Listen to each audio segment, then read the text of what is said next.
right, Chris, go.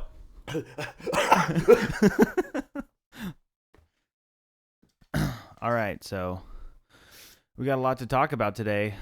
You're coming out.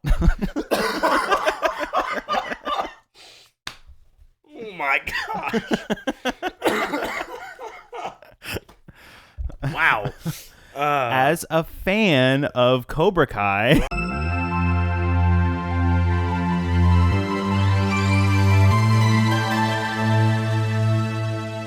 Hey everybody, welcome to episode 9 of Screen Woven. We're your co-hosts Chris and Daniel. Yo. We are really excited to be back with you guys. We took quite a little break at like the worst time. Yeah. To have to step away from everything, but you know, It's not my fault. no, it was definitely mine. Weird work schedule, throwing a 1-year-old birthday party. I didn't even know the kid, but I just thought it would be something nice to do. It's so random. No, my son turned 1, and so that took up one of our Fridays we would have normally recorded, but we're here. We have a plethora of topics to talk about. I'm excited. Daniel's excited. Yeah, that's his eager face. Yeah. But what did you want to touch on something before we kind of jump in? Touch. All right. For those of you who can't see, start watching it. Me. Oh, you just all right. Anyway, I just wanted to say, one of the things that I would like for you guys to do, if you're listening or watching, is let us know what topics you are enjoying and what topics you are not enjoying. We're only 9 episodes in, so we're still learning. We want to be able to create something that's going to bring a lot of value to you, and it's going to excite you to see that we have a new episode. So let us know. You can leave a comment on Spotify. You can leave a comment on YouTube. You can email us. The email is still storytimewithchrisanddaniel@gmail.com. That's a really long email. We're probably going to fix that at some point, but that's the email now. But for now, you can just leave a comment. If there's anything you really like or really don't like, let us know, because we want to be able to make episodes that are exciting to you, and we want to continually improve this thing as we keep going. So that's all I have to say about that. Good Shrek impression. Thank you. You're welcome. Have you seen the little snippet of like the little teaser for Shrek 5? Shrek 5? Yeah. There's another one? They're bringing it Dude. back. Are you, that bums you out? Yeah, Shrek 4 was so terrible. I saw something about Toy Story. Welcome to Roku City. Looks like we're not having a backdrop today. Oh well. Did you set it for the 4 hours? Yeah, I did. It said it was 4 hours, but oh well. All right, well. Growing pains. We're figuring this out. Maybe we'll just go get a banner printed and put it right there. Of your face. That would be horrible. That'd be ugly.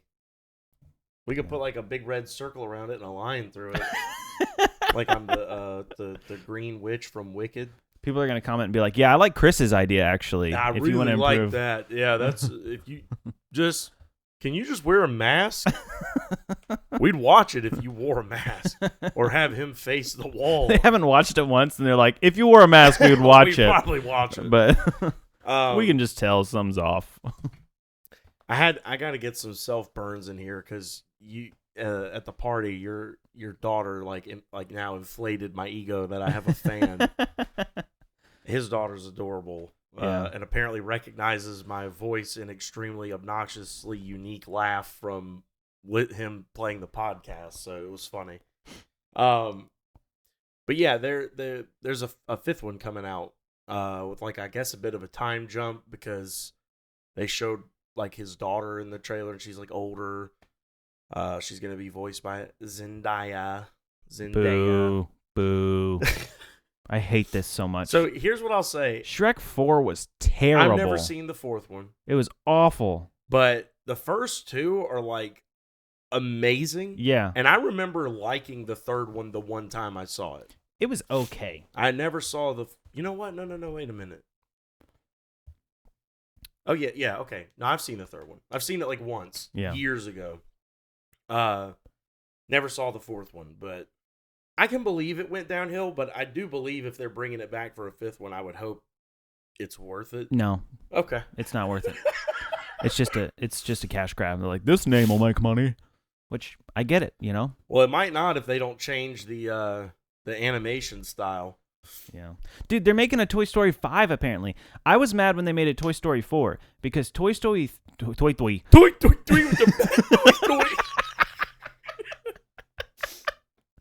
Toy, Toy Story. Oh my gosh! All right, Toy Story 3 was the best ending ever. They ended it. It was like this epic conclusion. You're like, all right, story's over. And then Toy Story 4, like, psych. Yeah, it was dumb. Thrift shop. Exactly. And Anyways, a little fair. Yeah. Did you see Toy Story? Oh yeah, we saw it together. That's right. We did? Yeah, it was me, you, and Regla, and I think someone else. I remember Regla hating Forky afterwards. Yeah. You're trash like me. Yeah. It's like my spirit animal. Yeah, wow, I guess we did. Was it Claire? Did Claire go with us? No, she didn't go with us. Lucky. Claire and I recently watched it together, though. Unlucky. Yeah. I didn't love 4. Yeah, it felt like a really long epilogue. Well, it felt unnecessary. Yeah, exactly. I don't love that, like, the whole thing was just about separating Buzz and Woody. I know. Because like I said, in Toy Story 3, they ended it so well. Yeah. All the toys were together. They had a new owner. They were like, man, we gotta split them up. Yeah. They caused too much trouble. Yeah. Yeah, I don't know. I didn't love it. Yeah, there is a 5 coming out. Apparently, Tim Allen has recently confirmed that Buzz and Woody are reuniting in the 5th one, so it's going to be the gang back together again. It's almost like it's something we haven't seen before. Well, I don't know, man.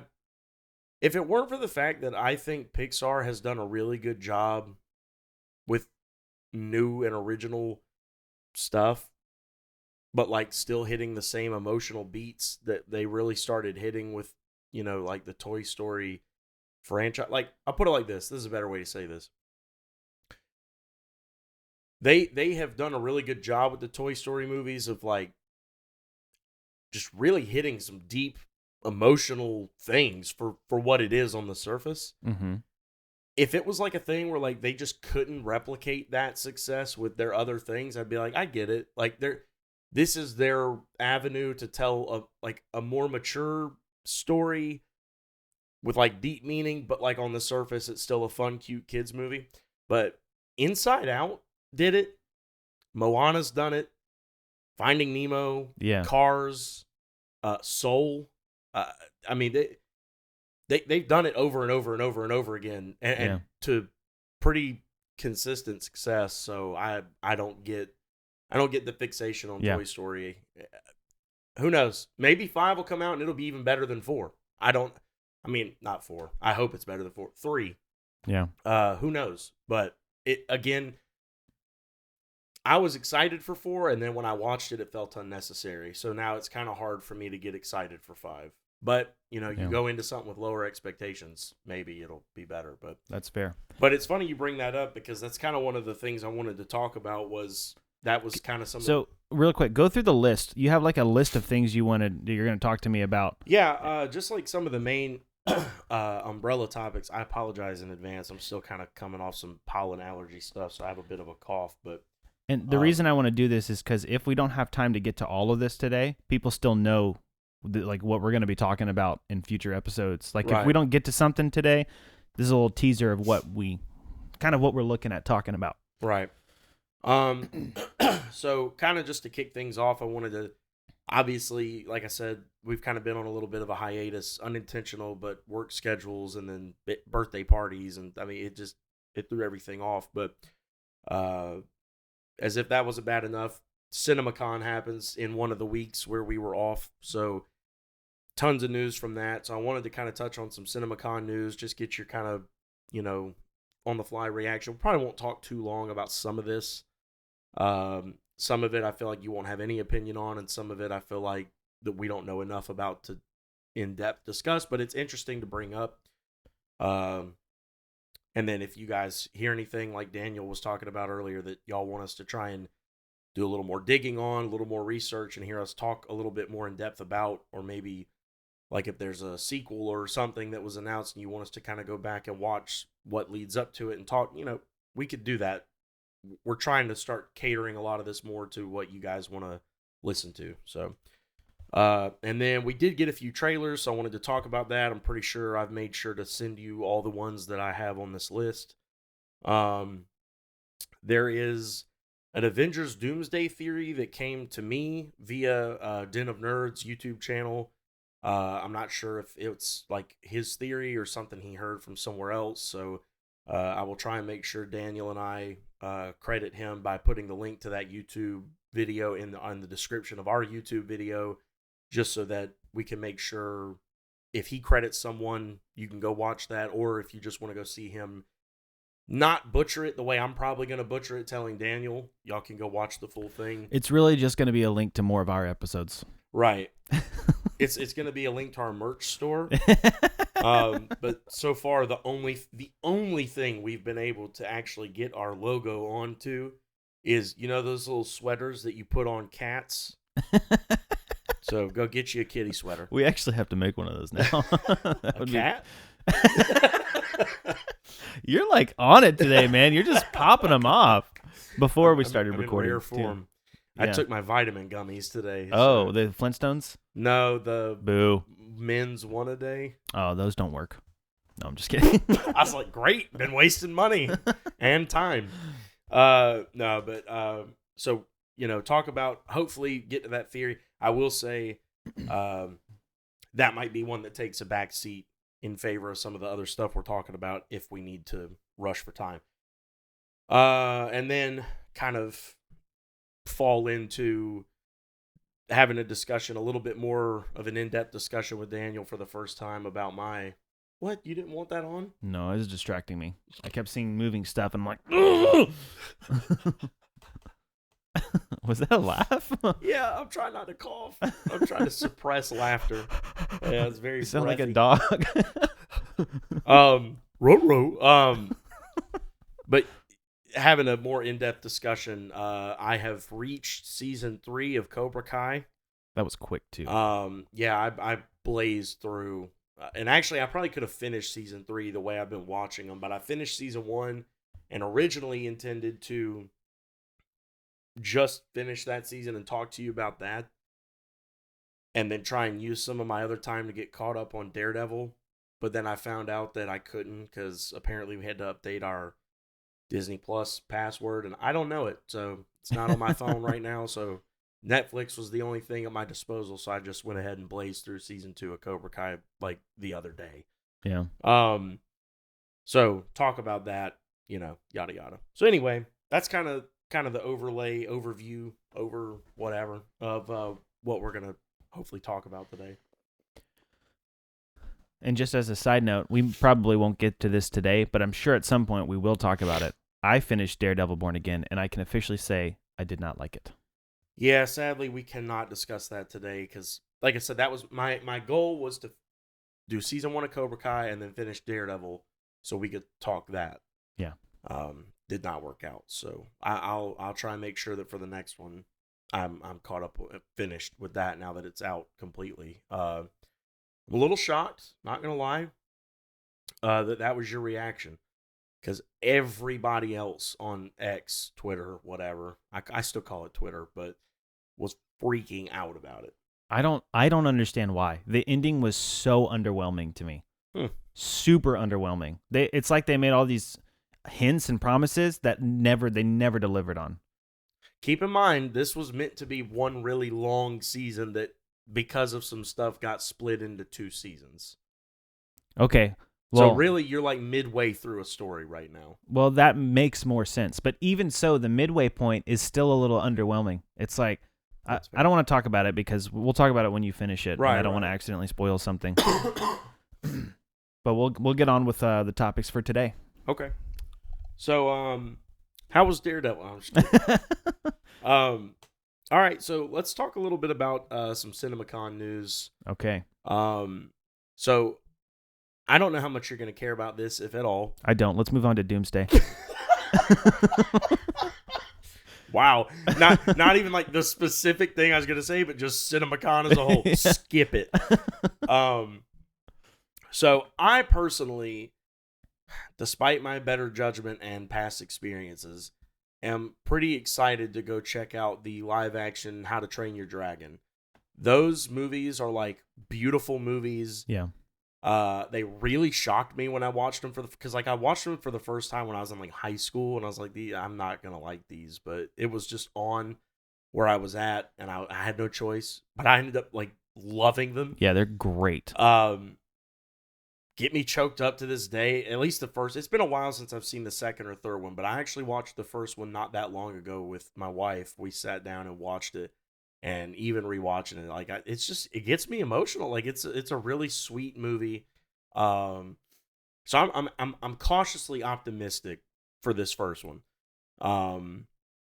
We'll see if it falls victim to like the Disney live action stuff where they take all the heart out of it and just put it out there because like, oh look, it's real people playing the thing you already know and love.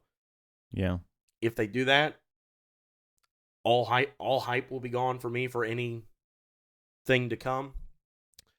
But CinemaCon, it was announced they've already greenlit the sequel. And I don't think the movie's out yet. It's not. So I'm hoping that's a good sign. I'm hoping they've heard really good things and there's, testing screenings and stuff. Are you at all looking forward to that one? I know you're not big on the live action thing, but Yeah, I'm not. I mean, I'll probably go see it. I don't know if I'll see it in theaters. I might wait until it like streams, but I'll see it. But I'm not excited about it. It's one of those things where it's like, honestly, I didn't like the ending of the third one, and okay. I after the first one, I was kind of like, you really don't need to make a sequel. Just don't mess with the story. It's such a good story.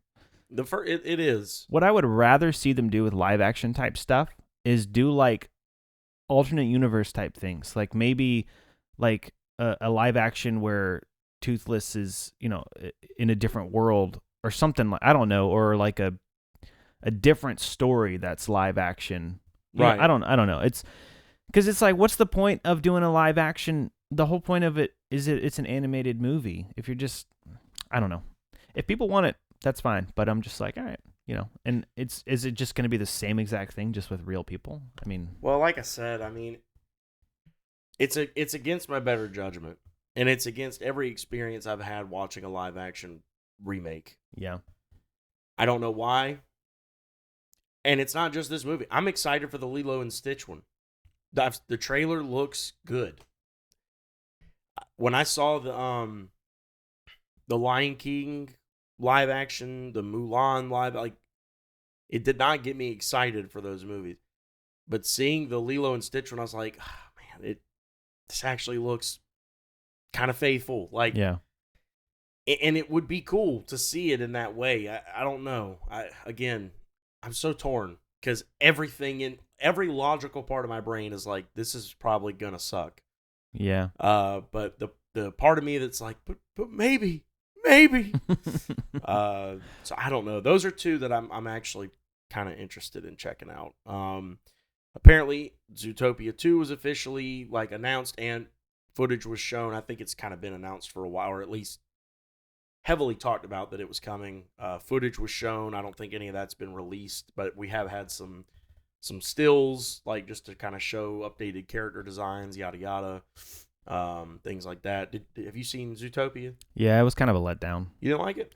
It was okay. My biggest beef with it was they put the funniest part in the trailer, and that funniest part of the whole movie was the entire trailer. So I got this impression that it was going to be this really funny movie. And that was like there was some kind of little chuckle parts, but that was the only really funny part. What funny part? It's the part where the fox is trying to delay things with the sloth. So he's like telling him jokes and the sloth like slowly smiles and stuff. Oh yeah. That was the whole trailer. So I was like, oh, this is going to be a funny movie. And then the rest, it was mostly just like a lighthearted, cute movie, which is good if that's what you like. But it was just my expectations were different. Fair enough. I mean, I like. I'm not gonna sit here and say it's like my favorite movie ever, but I mean it. Yeah, you are. It. Okay. Breaking news. So obviously we got. I'm not sure if we got exactly what they got. CinemaCon got a new look at some footage from Fantastic Four. Oh. I think the new trailer that we just got yesterday is close to what they saw.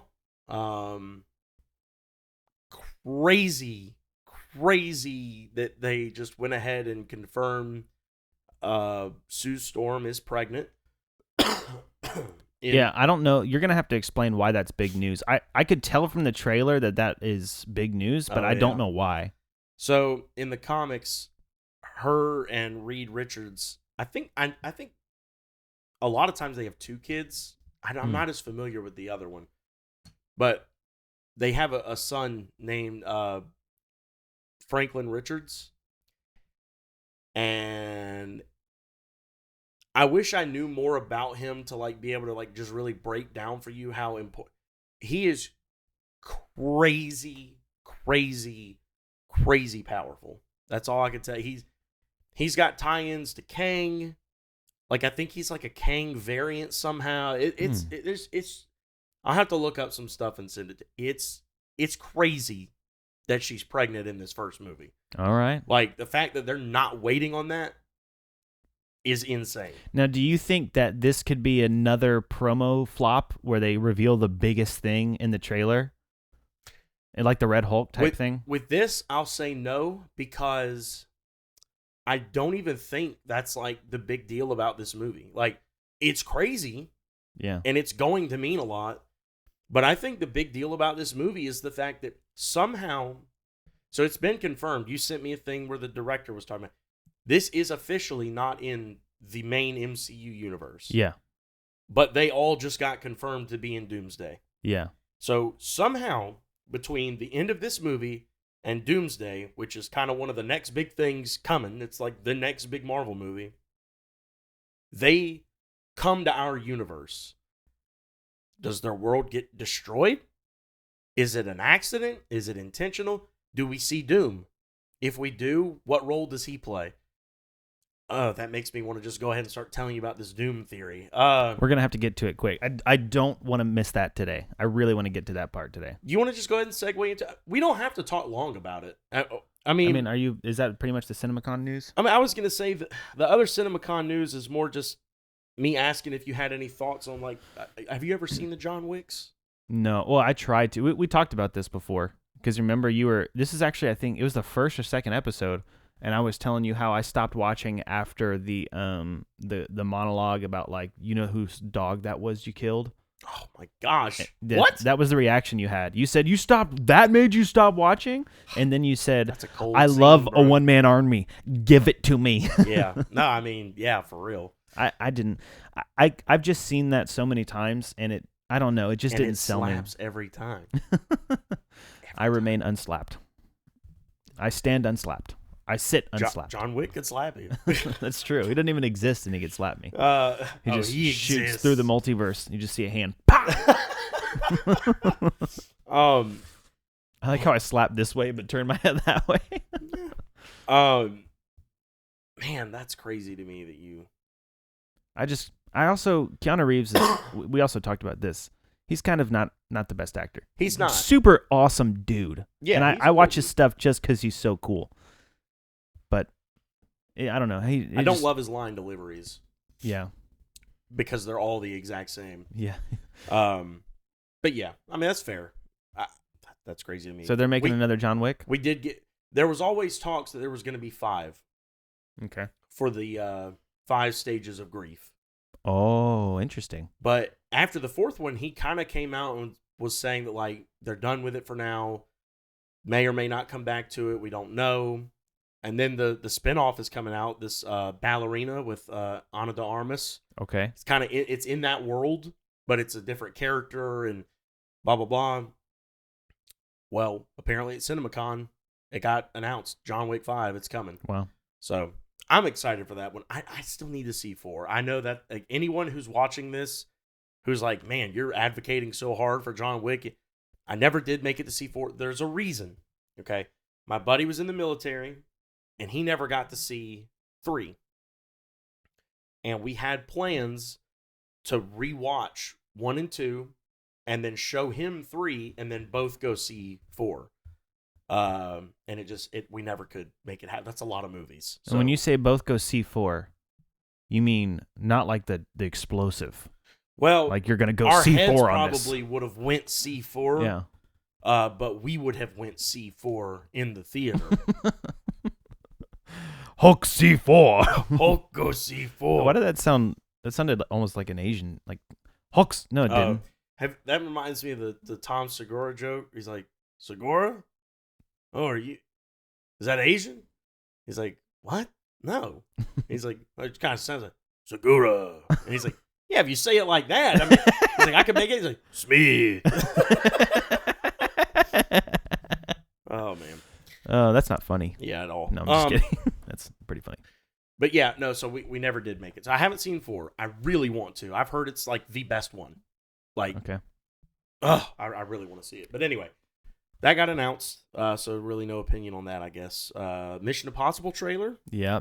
Super looking forward to that. I figured you would be. I'm a little bit scared, though. I'm a little bit scared. They're not scary. It's okay. You don't understand, Chris. The suspense. No. Oh, I do understand that. I have a feeling after the latest one that came out that they're setting it up to end Ethan Hunt's dynasty and transfer it over to this lady, this new thief lady. You saw the last one, right? Mm-mm. Whoops. They didn't do that, but they made hints that like she's going to be the new Ethan Hunt, and I don't like that. Just end Ethan Hunt's legacy. Do like just a new movie franchise or something. Yeah. She's a great actress, and she was a super funny and fun character. Well, I mean, it could be the same as this John Wick ballerina spinoff, where it's like in that world, and it's a character that's like tied to him as John Wick, but it's like it's its own thing. Yeah. Could be like that. Could be. We'll see. I feel like I think Ethan Hunt's going to die, too. Dang. I think that's what's going to happen. That's my prediction. I don't think they'd do it. I think they'd do it. I don't think they would, because then they could never. I'll put it like this: if they do it, I won't believe it. That in a future installment of some version of this, he'll come back and he'll pull the little mask thing off. Like, it wasn't me who died; it was another human with the mask thing. Modern storytelling. There's no stakes. Yeah. Okay, so we got that. I knew you'd be excited about that. I really do want to touch on this because this shocked me. I can't remember if we talked about it or not on the episode. I know we talked about it off mic.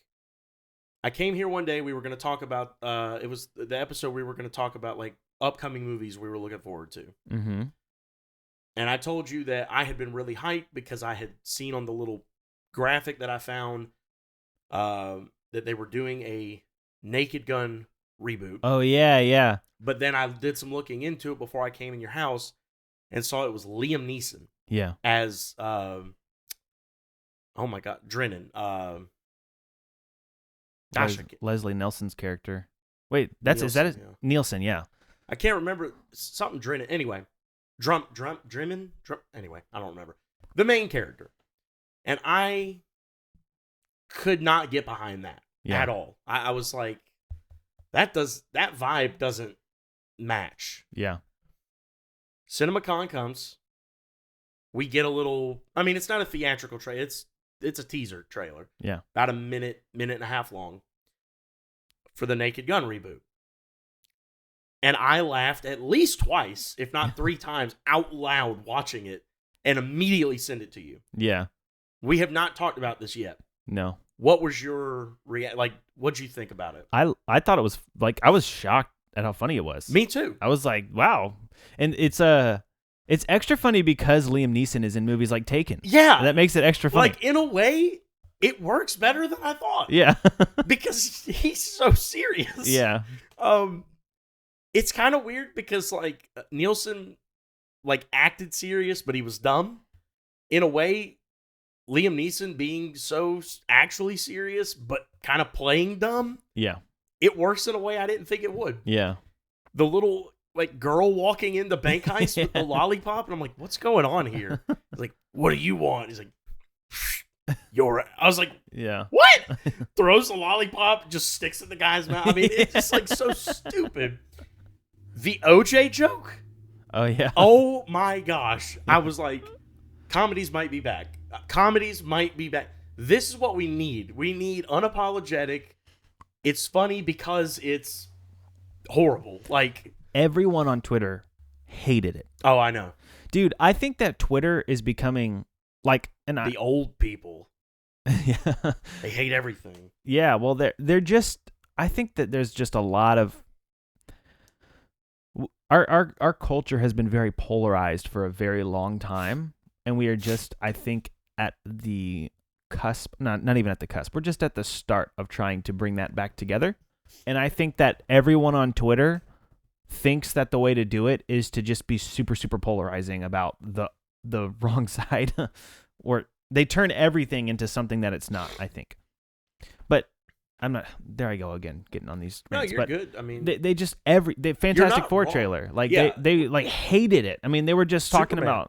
about well, I'm not really into making another Superman movie, but I am. the way they treated it like this is just absolute trash. Who would go pay to see this? And I'm like, millions and millions of people.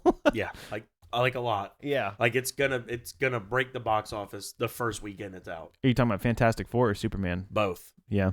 Like I don't care what you. And matter of fact, most of you guys are gonna be there that first weekend. Exactly. Yeah. Just so you can go hate tweet about it and be in the mix. Yeah. A lot of these accounts, man, you notice a lot of them have the blue check mark. They get paid off engagement. That is true. I don't even believe half of them hate as much stuff as they claim to hate. They just know it's going to get them responses. There's definitely some of those people, but I do think a lot of them legitimately hate this stuff. There are some. Yeah. I'm definitely. I mean, nothing's perfect, and no one. There's never going to be one thing that just everyone likes. I think that they're angry. They have like this image of this group or this culture idea that they just really hate, and anything that bears any resemblance to that image, they're just like, have nothing to do with it. It sucks. Get rid of it. We need to just completely start over Hollywood. Let's just blow up Hollywood and make our own one. I'm sorry, that's not how I feel about it. A few moments later. That was an overreaction. No, I mean, I think you're right. I don't know why that is. I really don't. I don't know if it's just because social media has made everyone think their opinion is so important. Yeah, there's a lot of that. Well, yeah, I guess I say I don't know. That is definitely a part of it. But other than that, I really don't get it. I mean, it's not that serious. Yeah. We talked about this the other day, the last episode. Are we just past the days where you could just go have fun at the movies? Like, is that just not a thing anymore? Yeah, I know. Well, I mean, and to the defense of the angry people on Twitter, it's not unprecedented. I mean, Hollywood did push a lot of stuff down people's throats for a really long time. Hollywood has made it a point. Here's the fault they have in it. They have kind of brainwashed the people into thinking that movies are that important. Yeah. That it's so important that it's a platform and we need to use it responsibly. And I'm not saying that's not true, but what I am also saying is there is room for serious, responsible movies with like a good message and movies that are just for fun. And the thing of it is, and I think we talked about this on an episode too, where it's like the comic book thing, I'm torn because it's like, I want to just be able to point the finger at these people and be like, dude, you're taking this way too serious. But then also, like, the comic book community, it's kind of their fault because they pushed to be taken this seriously. Exactly, yeah. So it's a double-edged sword. But I was about to say that. I was about to say I'm going to play the Twitter's advocate here and be like, it is a double-edged sword, and I think both. Well, we're going to talk about this for longer than we need to. Yeah, we don't got to harp on it. I mean, I think we agree anyway. The bottom line is... I agree with you! Yeah, shut up! The bottom line is, enjoy what you're going to enjoy. Don't let anyone else ruin it for you. If you don't like it, you don't have to. Yeah. That's absolutely fine and valid. I think you should be able to back up your opinion. Because if not, then that just tells me you're just going with what someone else said, and I don't value that. So I'm going to call you dumb. But yeah, I'm dumb too, so it's okay.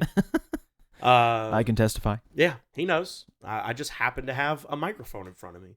And there's like 11 people that often listen to these. So, no, I mean, but in all seriousness, just what a coincidence. I have 11 contacts in my phone. Oh, man.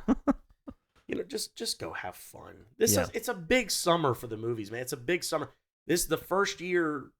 2024 was slow, man. The strikes in 23 really killed the momentum of things just kind of getting back into the swing of things from COVID. Yeah. Like, this is a big year. 2025 is big, big, big, big for the movie. Please get out of your house. Go to the theaters. Support your theaters. Go watch something. And also, if the other side of it is, if you're not going to actually do anything to change, like if you're that upset with movies and stuff and all that, and you're not going to do anything to try and change it, then, like, you know what I'm trying to say? Like, I get your point. I mean, I think that's easier said than done, obviously. Well, sure, but I mean, what are you doing about it? Is Michael like? I get really angry on the road because I think our traffic laws are just ridiculous, and I think that like the way people don't know how to drive on the road drives me crazy. And I'll do this with my wife a lot. Like I'll get in and I'll be like, "Can you see this? He actually thinks that that's legal." Blah, blah, blah. And then I start getting worked up, and I'm like, you know what? I'm not going to do anything about this. This is the way it is. Yeah. I don't feel like it's my mission in life to try and fix this problem. Yeah. And so I'm just going to drive on the road and accept this is kind of the way it is. I can either accept that it's the way it is, or I can do something about it. And I feel like I have more important things to do than to focus on that. Yeah. So I'm not going to get angry about it anymore. That's kind of what I'm trying to say with this Marvel. It's like, what are you going to do about it? Yeah, I mean, that's fair. If you feel like you need to do something about it, then do something about it. Like, by all means. At the end of the day, your Twitter account is your Twitter account. If you want to get on there and rant about a trailer that you think is a bad trailer, or a movie that you think is a bad movie, that is completely your right. But then I also think it's everyone else's right to tell you that your opinion's dumb. Sure. But even that guy is like, and there are people like that I probably even agree with. But my whole thing is like, okay, but all you're doing is pooping all over the main source of entertainment for millions of families in this nation. What alternative are we providing? What value are we bringing to them to say, go do this instead? Yeah. And there are some things that are coming up in that. And I respect those people, like Angel Studios, for instance. Yeah. They put out good stuff. And they don't spend a lot of time crapping all over the movie industry. They're providing value to people. You know what I'm saying? Well, shoot, they're kind of dipping their toe into it by like aren't they the ones who put out this new animated, is it The Chosen or? No, they did do The Chosen, but they also did The King of Kings. King of Kings. Yeah. With like Oscar Isaac. It's got like a star-studded cast. Yeah. I mean, they're embracing it. They're like, hey, you got a big name. Exactly. Help us out. That's what I'm talking about. So I can respect that, but I didn't even mean that like in the saying. I mean literally. That's what I was talking about. Right. Yeah. No, I know. That's how I took it. But yeah. So I don't know. A little bit of a, veer, but I do that too much on this podcast. I got to stop. Well, I mean, I was doing it too, but Naked Gun. I think it looks funny. To your point, yeah, everyone on Twitter hated it. A bunch of people, well, I don't know. I did see some people hating on the Fantastic Four trailer. But then I saw a lot of people defending it. I didn't see anyone defending it. I saw a lot of people defending it. Well, that's good. That gives me hope. So, who knows? Like you said, it doesn't matter. That's going to be like $1 billion movie. Yeah. Like that. I mean, it's going to, we'll see. Time will tell. I think Superman's going to be similar. Yeah. What'd you think of that trailer? With the robots? Yeah. I don't really have any kind of feelings about Superman. I've never really liked Superman. Oh, okay. Because he's just too overpowered. A lot of people in the comments were saying something about the sun. It wasn't actually kryptonite. It was the sun that made him weak or something, which I have nothing about that. That's wrong. Yeah, I was like, I've never heard that. But anyways, a lot of people had a problem with so that trailer opens up. He's like got the crap beat out of him. Yeah. And Crypto takes him to the Fortress of Solitude. And those robot things like put him on that table. And then they open the thing up and the sun comes through and they put like a magnifying glass in front of it to like hyper focus it on him. Mm-hmm. He starts like screaming. Yeah. And people had a problem with that because they took it as like the sun was hurting him. But that's not at all what's happening. What's happening is, if you go back and listen to the trailer, they talk about he's got like so many broken ribs and like this is like moved over here and this is like he's like destroyed, something beat the crap out of him. And then they're putting the sun on him. The sun heals him. He gets his power from Earth's sun. Oh, that's what I think that I heard, actually. And people are like, the sun wouldn't hurt him. That doesn't make any sense. Why is he screaming? He's not screaming because the sun is on him. He's screaming because all his bones are shifting in his body and fusing back together, and all his, punctured lung and everything is healing. Yeah. Can you imagine what that would feel like? Have you ever gotten a bone set before? No. Yeah. Thank God. I mean, I haven't either, but people talk about it. They'll like pop it in place and they go, ah! Right. And it's fixing it. Yeah, exactly. But it hurts. Right. Just because he can't easily get hurt doesn't mean that after he's already hurt means he just won't feel pain. That's not how that works. Yeah. That's like Wolverine, when his claws come out, it doesn't feel good. Yeah. He heals, but it doesn't feel good. It's bone and then eventually metal coming out of his skin, ripping his skin apart. It doesn't feel good. Yeah. He kind of gets used to it, but it hurts. When he gets shot and stuff, he heals, but it hurts. Like, I just think people have this misconception, like, anyway, so a lot of people got mad about that. I thought it was great. It felt real and raw. Like, I don't know. I'm really looking forward to that movie, personally. Good for you. Yeah, you are too. You just don't know it yet. I'll go see it. Oh, we have to. Yeah. We got to go get that collector's popcorn bucket. Good one. I'm serious. I mean, I'm getting it. Yeah, I know. Yeah, I know. Dumb idiot. Just get out of here, you stupid dumb animal. Patrick just walks away. Okay. We also, kind of to wrap up the CinemaCon news, got the title reveal for the new Spider-Man 4 Brand New Day. What'd you think of that? Did that excite you at all? Oh, yeah. That was really exciting because I'm like, oh, like the first... I want to know how he's going to be in Doomsday because, like... Apparently, there are a lot of reports. We kind of talked about this on the last one when I told you about the casting, and you were like, wait a minute, Tom Holland wasn't in that. And I was like, eh. All the reports right now are saying he might not be in it because apparently Brand New Day literally is happening at the same time. As Doomsday? As Doomsday. But he will be in Secret Wars.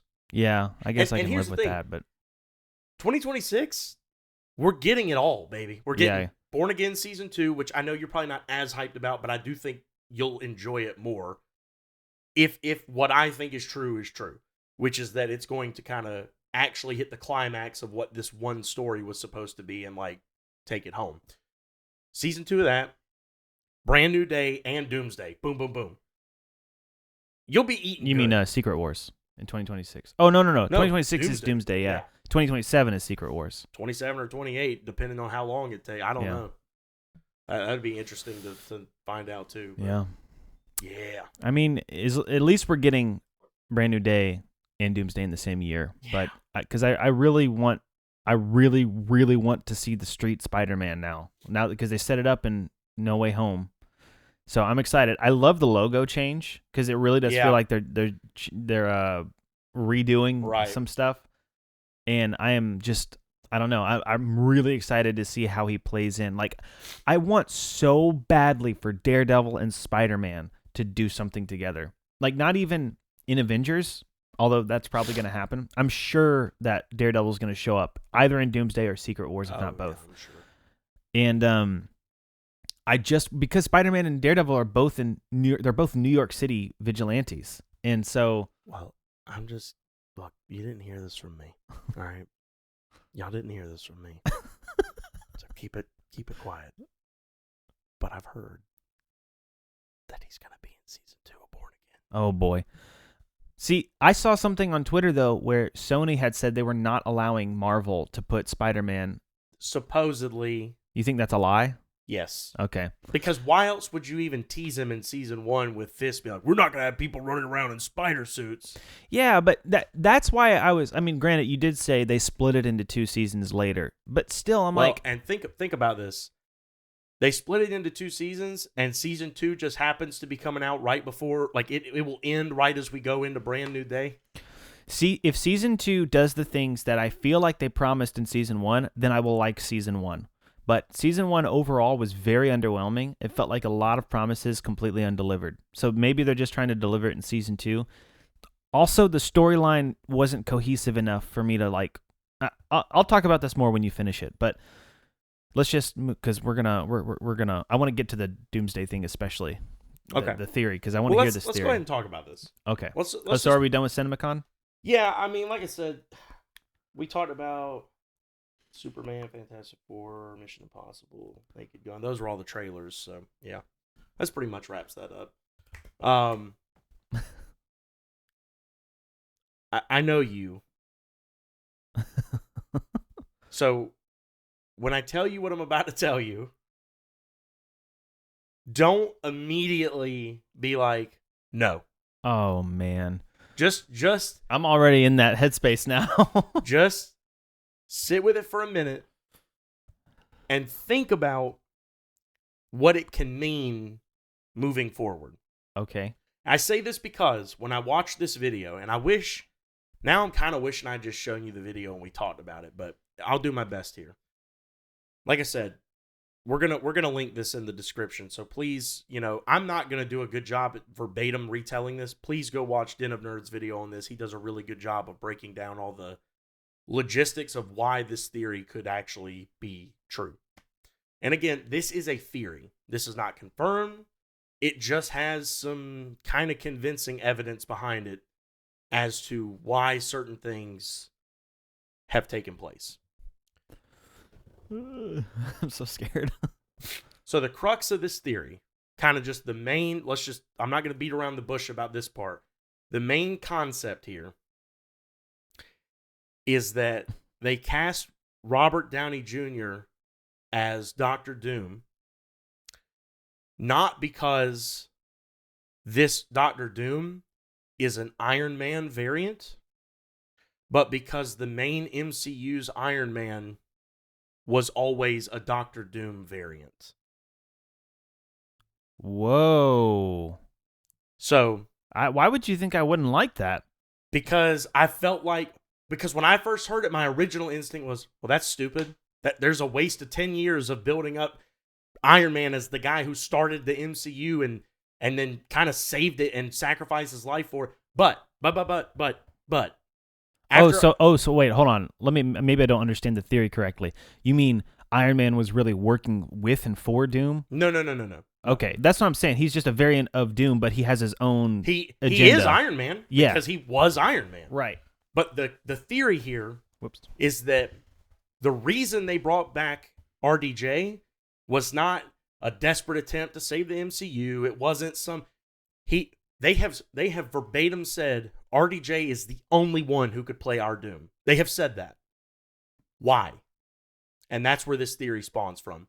The theory is that their story is that RDJ's, and I'm going to say RDJ because saying Iron Man, it could mean anything. RDJ's Iron Man, he who remains, the Kang from Loki, he who remains, took him from another universe and put him in, because, he kind of handcrafted what became the 616 main storyline to stop all the other branches from spawning. Like, if you guys Doom? remember, Kang.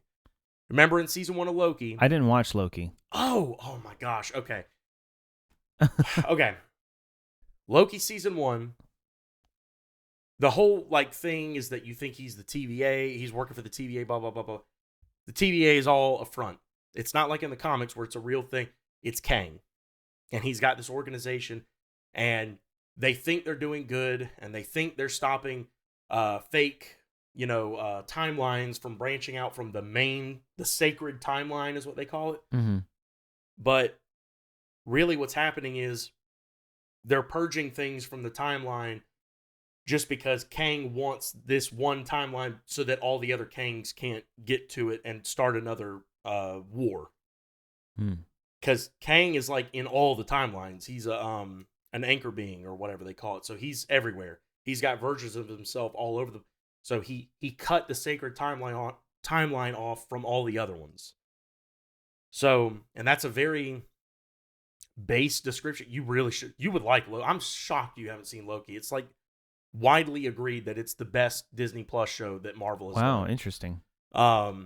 And by the way, you're probably going to need to watch it because Loki, Tom Hiddleston's confirmed for Doomsday, and the way season 2 ended, you're going to be, if you jump into Doomsday and see what Loki is doing right now, you're going to be like, what the heck? Who is that? That's not Loki. Yeah, it's Loki. It's Okay. crazy what the show has done for that character. All right, interesting. So, the theory is that when Kang was constructing this sacred timeline, he didn't want Doom to happen. Like, he didn't want Doctor Doom to become a thing because Doom could rival him.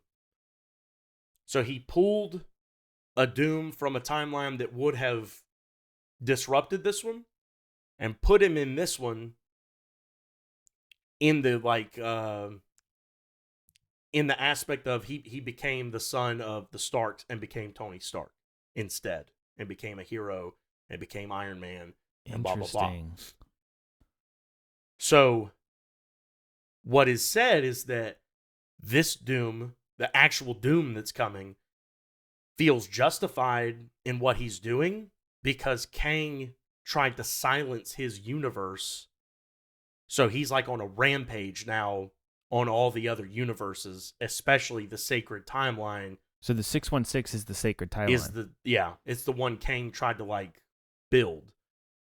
So he's like, he feels justified in coming here and like wrecking havoc and like crashing it into all these other ones and all these incursion stuff because he's like, well, you tried to silence us. So there's like this video goes into all this stuff about like how Marvel likes to do these like meta castings and things like this about, you know, like go back to WandaVision, the whole Quicksilver Ralph Boner thing that like totally ticked everyone off because they knew what we thought would be happening when you cast him and it wasn't. Channing Tatum being Gambit, that was a meta casting, for Deadpool, yada, yada, yada. Did you know that before Robert Downey Jr. ever became Iron Man, he actually read for the role of Doctor Doom in the original Fantastic Four movie back in 2003 or 2004? Really? Yes. Doctor Doom was supposed to be in that movie? He was in those movies. The original Fantastic Four movies. I don't even remember Doctor Doom in that movie. Oh, he's in them. I know he's in the first one. I feel like he's in both, but in the second one, it's like the Silver Surfer and Galactus and stuff that are the main antagonists. But in the first one, he's in it. He's the main villain. I have to go watch the first one again. I don't even remember Doctor Doom being in that one. I forget who plays it. I don't remember. I remember hardly anything about that movie. All I remember is Chris Evans holding popcorn in his hand and popping. Oh, yeah. Yeah. So, meta casting. He already read for him once.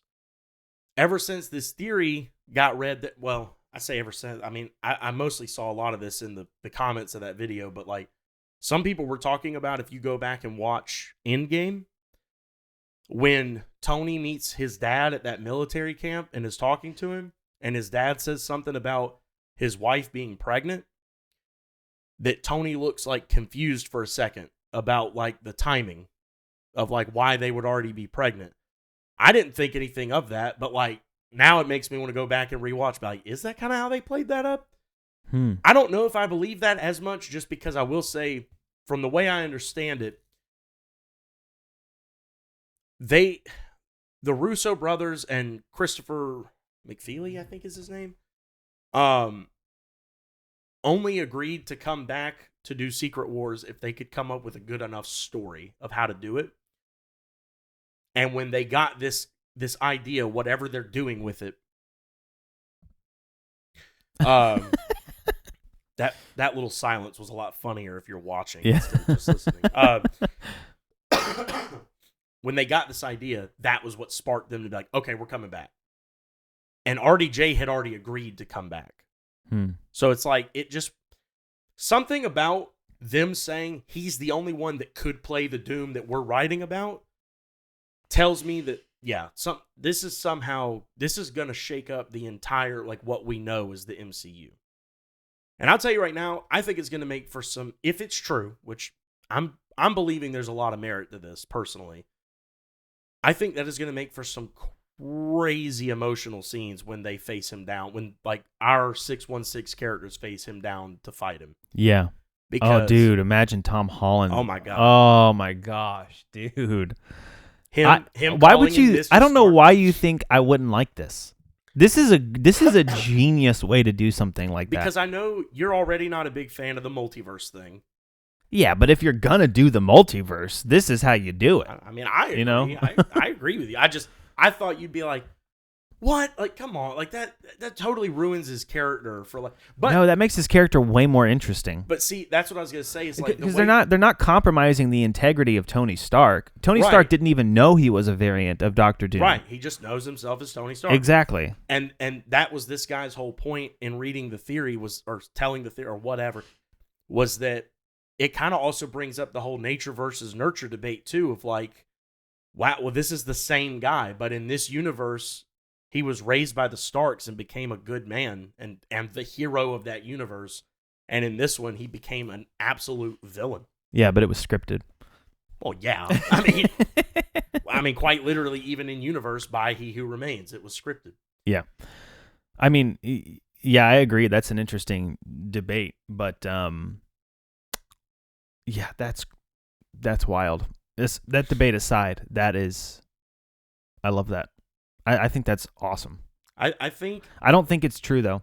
Really? Only because the only time every time these big comic book movies come out, there's somebody who starts with all these crazy theories, and a lot of times they excite me so much, and I'm like, that's so cool. I hope they do it that way. Like there were theories about Star Wars and stuff, and all of them were false. Every single time. The only exception was No Way Home. When the theory of that was the only time when I was like, oh my gosh, the theorists were right. Like and they're the actually thing in No Way Home.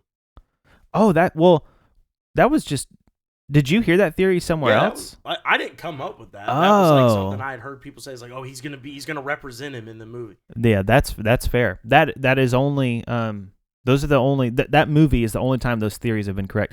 Which now, to give this guy some credit, this theory could be true. Maybe what's happening is these movie companies are paying attention to what the fans are saying about theories and thinking like it would be so cool if they did this, and they're starting to serve that audience. Well, and there's always the option that like some people would probably say this is not likely true, but I think it's extremely likely that studios, in order to try and guarantee some success of their movie, kind of drop some of this out into the ether. Yeah. Just to get a theorist channel to pick it up and spout it and just see the reaction. Yeah. Just like, if this theory dropped and it was like, that's stupid. Why would he? Oh, so he was just doomed the whole time, but he didn't know. Okay, we're not going to do that, guys. Yeah. We're going to, all right, scratch that. But if everyone's like, oh my gosh, and everyone in that comment section was like, this is the one theory about this casting that has actually got me excited about this movie now. I'm so excited now. Like, I really do actually believe there's a lot of merit to it. I'll have to watch this video to see the evidence. I was going to say, and maybe while we're editing, we can have it playing. Or if you don't got to watch it, it's mainly just the dude talking, but you can listen to it. The thing that really makes me believe that it's true is him citing them at CinemaCon or Comic-Con, I'm sorry, talking about the casting and saying he's not just back just because he's RDJ. Yeah. He's back because he's the only one that could play the Doom we're writing. Somehow they are connected. And I think everyone's first thought, and I know because I was online, look, everyone's first thought was, oh my gosh, Doom is just an Iron Man variant. That's kind of lame because remember I told you in the thing, that's what made you go look at the comics. Like, it really is a disservice to that character because he's so important. Yeah. But if Iron Man was a Doom variant the whole time, yeah, and he was always meant to be Victor Von Doom, but like Kang made him become Tony Stark just so that this universe could go, that's a different story. And it would really make sense as to why he's so upset and doing the things he's doing. This theory also goes on to like talk about how there's going to be like an evil version of the Avengers in either Doomsday or Secret Wars, where like you get Hydra Cap, evil Black Widow who never like turned from her assassin life, and then Maestro Hulk. That's a bad dude, by the way. I don't know how much you know about Maestro, but that's a bad dude. But yeah, it'd be crazy. Yeah. It'd be absolutely crazy. I'm so excited now. Yeah. It's like I said, every time I get burnt out on the MCU and stuff, I have a little conversation with you, and I'm just like, I understand why. Like, I know a lot of people are like, I'm so tired of superhero movies, and I get it. I completely get it. But well, I do, because I want new and original ideas too. And I do think that a lot of stuff reboots, like even the Naked Gun reboot, I'm excited about it, but it's like, I wish they would have just come up with a new idea with Liam Neeson. But at the end of the day, it's still funny. The idea they had with Liam Neeson was a garbage movie. What movie was that? I'm not going to say it was his last one. Actually, most definitely wasn't. But like freaking, I remember going to see A Walk Amongst the Tombstones like back in like, I never even heard of it. 2013 or 14 or 15. It was garbage. It was so bad. Oh, Taken was an original idea with him, and that was like a... Taken 1, phenomenal. Taken 2, okay, you're building off the... Taken 3 was booty. It was not good. I don't think they should have even made a Taken 2 and 3, but that goes back to my whole point that I'm making. Yeah, is like, I want new and original ideas too, but I thought you don't want a sequel. Huh? You said you wanted new and original ideas too. Oh my goodness. You got me. You got me. I'll leave. Yeah, thank you. But I want the way the MCU is doing this, like they're building something that in some ways is they're bringing new ideas to the table with characters we already know and love. Yeah. And they're creating this whole multiverse of stuff where you have branches of stories that you can go as deep in. It's sort of like what Tolkien did, but on a much bigger level, where Tolkien created this whole world with all this like lore and history behind it. Yeah. And like if you want to get into Tolkien, you can spend years doing it, you know? Which I totally understand, because at least I've seen Lord of the Rings. One day you're never gonna be able to actually see it, because that joke ruins the joke. Yeah, we have to keep the joke alive. But it's sort of like that, but on a much bigger scale. It's sort of like what we've talked about before, about how things compound and get better, and they're doing it in a cinematic universe, which is, I think, super cool and unheard of. Yeah, it's not been done before. Have even tried since the MCU started, and no one's gotten close to this. Right. Yeah, and I'm all for it. It's like, if you can do it in that way and it's successful, I think that's awesome. Plus, they're taking ideas that have already been generated in comic books, and they're turning it into film. Their own spin on it, and yeah. Yeah. So, but just real quick, I'm sorry, because I this is actually gonna even strengthen my point. The fact that so many people have tried and not succeeded shows you need to do your own thing. You need to find your own unique way. The MCU found a way to do this in a way that works, that people love, because they were doing it themselves. It's this is one of the things I don't really want DC to build a whole cinematic universe, because they tried that with the Justice League and stuff. Maybe they're gonna try again. I don't know. They are, but hopefully they'll do it more the right way this time. DC is the only other one that I think could do it. That is fair. I mean, if they are gonna do it, if anyone could do it, then they could. But I would rather them just think, what does DC offer that's different than Marvel? And I'm not saying Batman. Yeah. Which is why DC sucks. No, I'm just kidding. It's not my favorite, but I mean, they do have iconic. I'm really excited for this Superman movie. We'll see how it goes. Seeing a Superman movie with some actual color in it is like an interesting concept to me. That's just me picking at the Snyder snobs. Well, I think that the Man of Steel thing, like, I think DC kind of, after The Dark Knight was so successful, they kind of adopted this identity of everything has to be dark and broody. And well, to be fair, that went across. What else came out around that time? Amazing Spider-Man. Oh yeah, which was a darker, more broody version. No, that. Oh yeah, that was 2011, and Dark Knight was 2008. Yeah. Yeah. Yeah. It was all comic book media around that time was like, oh, maybe we need to go like a little edgier, a little more moody, a little Yeah. And I mean, I liked the Dark Knight trilogy. I liked the Amazing Spider-Man movies for what they were. But the funny thing is, the second one wasn't quite so dark. It didn't have that same dark tone. I disagree. It was a little more bright, a little more. I mean, it was more realistic than like the Tobey Maguire Spider-Man, as realistic as it can be. I was gonna say, I don't know. Maybe they try like. I feel like the tone shifted with the Dark Knight. Here's what's so ironic is the Dark Knight made comic book movies like blow up, and then Marvel actually became the big thing. But I feel like after the Dark Knight, the goal was to take. Well, I don't know if I agree with that, by the way. But I mean, Iron Man came out around the same exact time as the Dark Knight. Yeah, but Iron Man wasn't nearly as huge as the Dark Knight. That's not true. Yeah, it is. No, that's not true. The Iron Man became way, way more popular when the Avengers started. Like, once the Avengers started getting closer to the Avengers, that's when everyone started going back and watching Iron Man, I think. No, it blew up. All right. It blew up when it came out. I mean, maybe I'm wrong. Don't get me wrong. It wasn't like the level of the Avengers. I'll give you that the Avengers was a bigger deal movie because we didn't understand it was working towards that.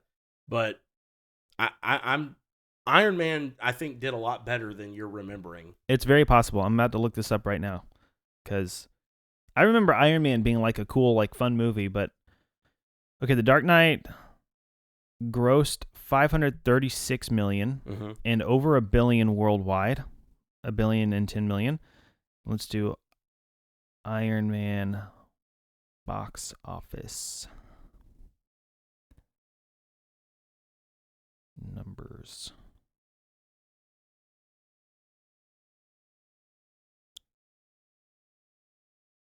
Wow. Okay, I was way wrong. It did $585 million. In the gross $585 million, and worldwide. Where's the worldwide number? Okay, well, and keep in mind, The Dark Knight was a sequel. Iron that's Man also true. Was a first, not only in its trilogy but in the MCU. Yeah. So it had no backing. I mean, everyone flipped out about Batman Begins, so everyone was flipping out to go see The Dark Knight. I sit corrected. I sit slapped. Thank you, John Wick. No, but anyway, all that to say, real quick, circling back to that theory. Also, I'm only throwing this out because I know how much you really, really want it to happen. I do too. If the Iron Man we know is a Doom variant, that would also make more sense if they do bring in Tom Cruise as superior Iron Man as to why he would look different than RDJ because he's an actual Tony Stark from a different universe and not a Victor Von Doom variant. Dude, they're not gonna do it. Come on, man, have a little faith. I just don't. I don't, and I can't, and I won't. I'm going to get so hyped for this, and then it's not going to happen. And then the MCU is going to die a slow and painful death. It's actually going to be a real quick death. If Doomsday flops, I think that could be the end of the MCU completely. Yeah, I don't even know if Secret Wars could save it if they don't nail Doomsday. Mm-hmm. But again, this is why I think they're going to. I really do. I do firmly believe, I talked to you about this the last episode we did. The Russo brothers' worst movie to me was Endgame, and in most people's minds, it was a phenomenal conclusion to the Infinity Saga. Yeah. This project is something that they took into heavy consideration. They had said for years the only way they would come back to the MCU is to do something on this scale. It was one of their absolute favorite comic book run. Like, this is a real big passion project for them. I know that they know how important it is, and they really haven't given me much reason to not trust them. I'm pretty sure they're the ones who did The Gray Man on Netflix with Chris Evans and Ryan Gosling. Loved it. They're the ones who did season 1 of Citadel on Prime. Loved it. Still waiting on season 2. I mean, everything they've done, I've told you, I like Endgame. It's not like I hate it. I have gripes more than a lot of people did. Yeah. But I firmly believe this is going to be a good movie. We will if see. Not a great one. We will see. I mean, you've got me interested. I got to go watch Loki now. Oh yeah, I'm shocked you haven't seen Loki. I'm shocked I didn't know you haven't seen Loki. Is there a reason? I just always thought of it as like an offshoot kind of a thing. It's like, oh, it'll be kind of a fun show, whatever. But it never really piqued my interest enough to actually go watch it. Yeah, it's super crucial. Okay. For where everything's. I do remember us, because we had a podcast together a while back that we tried to start, and you were talking to me about like the theories before Loki came out. Like, there's one where he's on an airplane and he's wearing sunglasses. Yeah, and it's like he played this B.B. real Cooper. Yeah. Something Cooper. I think. I don't care if you spoil this for me a little bit, but is that who it was in the actual show? I think yes. Really, that's crazy. It was more just like it plays no part in the storyline, like plot. Yeah, but I mean, yeah, it's clearly alluded to that he was the dude who, in real world lore, I mean, it really happened. He was on a plane. He was being chased by the FBI. They were on the plane with. He was going to get arrested when they landed. When the plane landed, he wasn't on it, and no one ever found him. It's something Cooper. I want to say it was B.B. Cooper, but I can't remember. Yeah, that's crazy. That's it. All right. So yeah, that's the Doctor Doom theory. Man, I'm so excited. Yeah, me too. I really hope that's true. So, kind of phasing out of that, one trailer we didn't talk about yet because I kind of wanted to save it for this awesome segue. All right. Was Karate Kid Legends. Yeah, boy. I know you're that much like Mission Impossible. That's one you're very much looking forward to. I am, but the latest trailer did disappoint me a little bit. Really? Just a little bit. I'm still excited for it. Okay, what disappointed you? Well, the teaser trailers and stuff made it seem like it was going to be kind of like a whole new like idea, a whole new spin on it. And then the next trailer made it seem like this is just a third remake of the Karate Kid with bringing these two in the universe, because like this kid he moves to a new city, he's getting bullied by people. The only difference is he actually does have a kung fu background, and then he's going to do some big tournament to defeat the bully. So I was like, that's just another remake. I thought that they set it up in the teaser. Now they left enough ambiguity to where it could be different enough to be good, but they set it up in the teaser to be like, oh, this is going to be some kind of like weird different thing because it's going to require like Mr. Han to come over and talk with. So yeah, I don't know. We'll see how it goes. I mean, yeah, I get that. I don't know. Maybe I just never expected it to be different, so that didn't really hit me. I always thought it would just be another Karate Kid movie. I mean, they all are. Yeah, but I mean, and you've seen it now because you've seen 2 seasons of Cobra Kai, which they even change it up later in the third, fourth, fifth, and sixth season. But spoilies. Yeah. But they change it. It's not always just about the All Valley tournament. It's not always just some big tournament at the end. Well, season 2 didn't have a tournament. Yeah. Well, it did. This is actually what. Yeah, it did. Did season 2, the finale, blew my mind. It was so good. I want to hear your thoughts about the season 2 ending. First? What do you mean first? Like you want to start there? I thought we already started on the trailer. No. I'm saying, as far as my thoughts on the show, you want me to start at the end of season 2? Yeah, because that was the moment where the show for me was like, this is the best show I've ever seen. Okay. All right. We're probably gonna have to do this way where you're like asking me stuff, or else it's just gonna feel like I'm going down a list of goods and bads. The season 2 finale was not what I expected. In a good way, though. Yeah, same here. I thought for sure it was gonna end on somewhat of a cliffhanger. Oh, it had a pretty big cliffhanger. Yeah, I didn't expect it to be like a... Oh, this kid's... By the way, okay. Hopefully this was a given, but spoilers for up to season 2 of Cobra Kai. kind of old. I feel like I'm like the last person to see it. Yeah, But that's what I was gonna say. just in case. I didn't think it would end with like a kid fighting for his life in the hospital. Yeah. By the way, completely validating my absolutely up to that point very unjustified hatred of Robbie. I hate Robbie Keane. I hate him so Jeez. much. I hate his character. I hate him. I hate every scene he's in. I can't stand his smug face and his stupid floppy hair. I hate him so much. He is one of my least favorite characters. I won't go that strongly, but yeah. I don't like his I hate my dad attitude. Yeah. But then it's funny because they portray him as like smart enough to not only know that his mom is kind of a bum and doesn't take good care of him, but like he kind of has to take care of her almost at times. So he's smart enough for that, but he's not smart enough to realize that like his dad's making a change in his life and trying to be there for like. So you're smart enough to know your mom really can't be trusted, but dumb enough to trust her. Okay. Yeah. Don't like that. I hated the whole thing of him and Sam. Like the first time I saw them together, I was like, I don't like that. I don't like that at all. I don't like you being around her. Go away. And Sam, they make Sam stupid in that way too. She's supposed to be so smart, but she can't tell that kid's bad news. Like, what? Yeah. And by the way, the Russos are supposed to be so smart. They couldn't see through a fake transcript when he came to get hired at the dealership in the first place.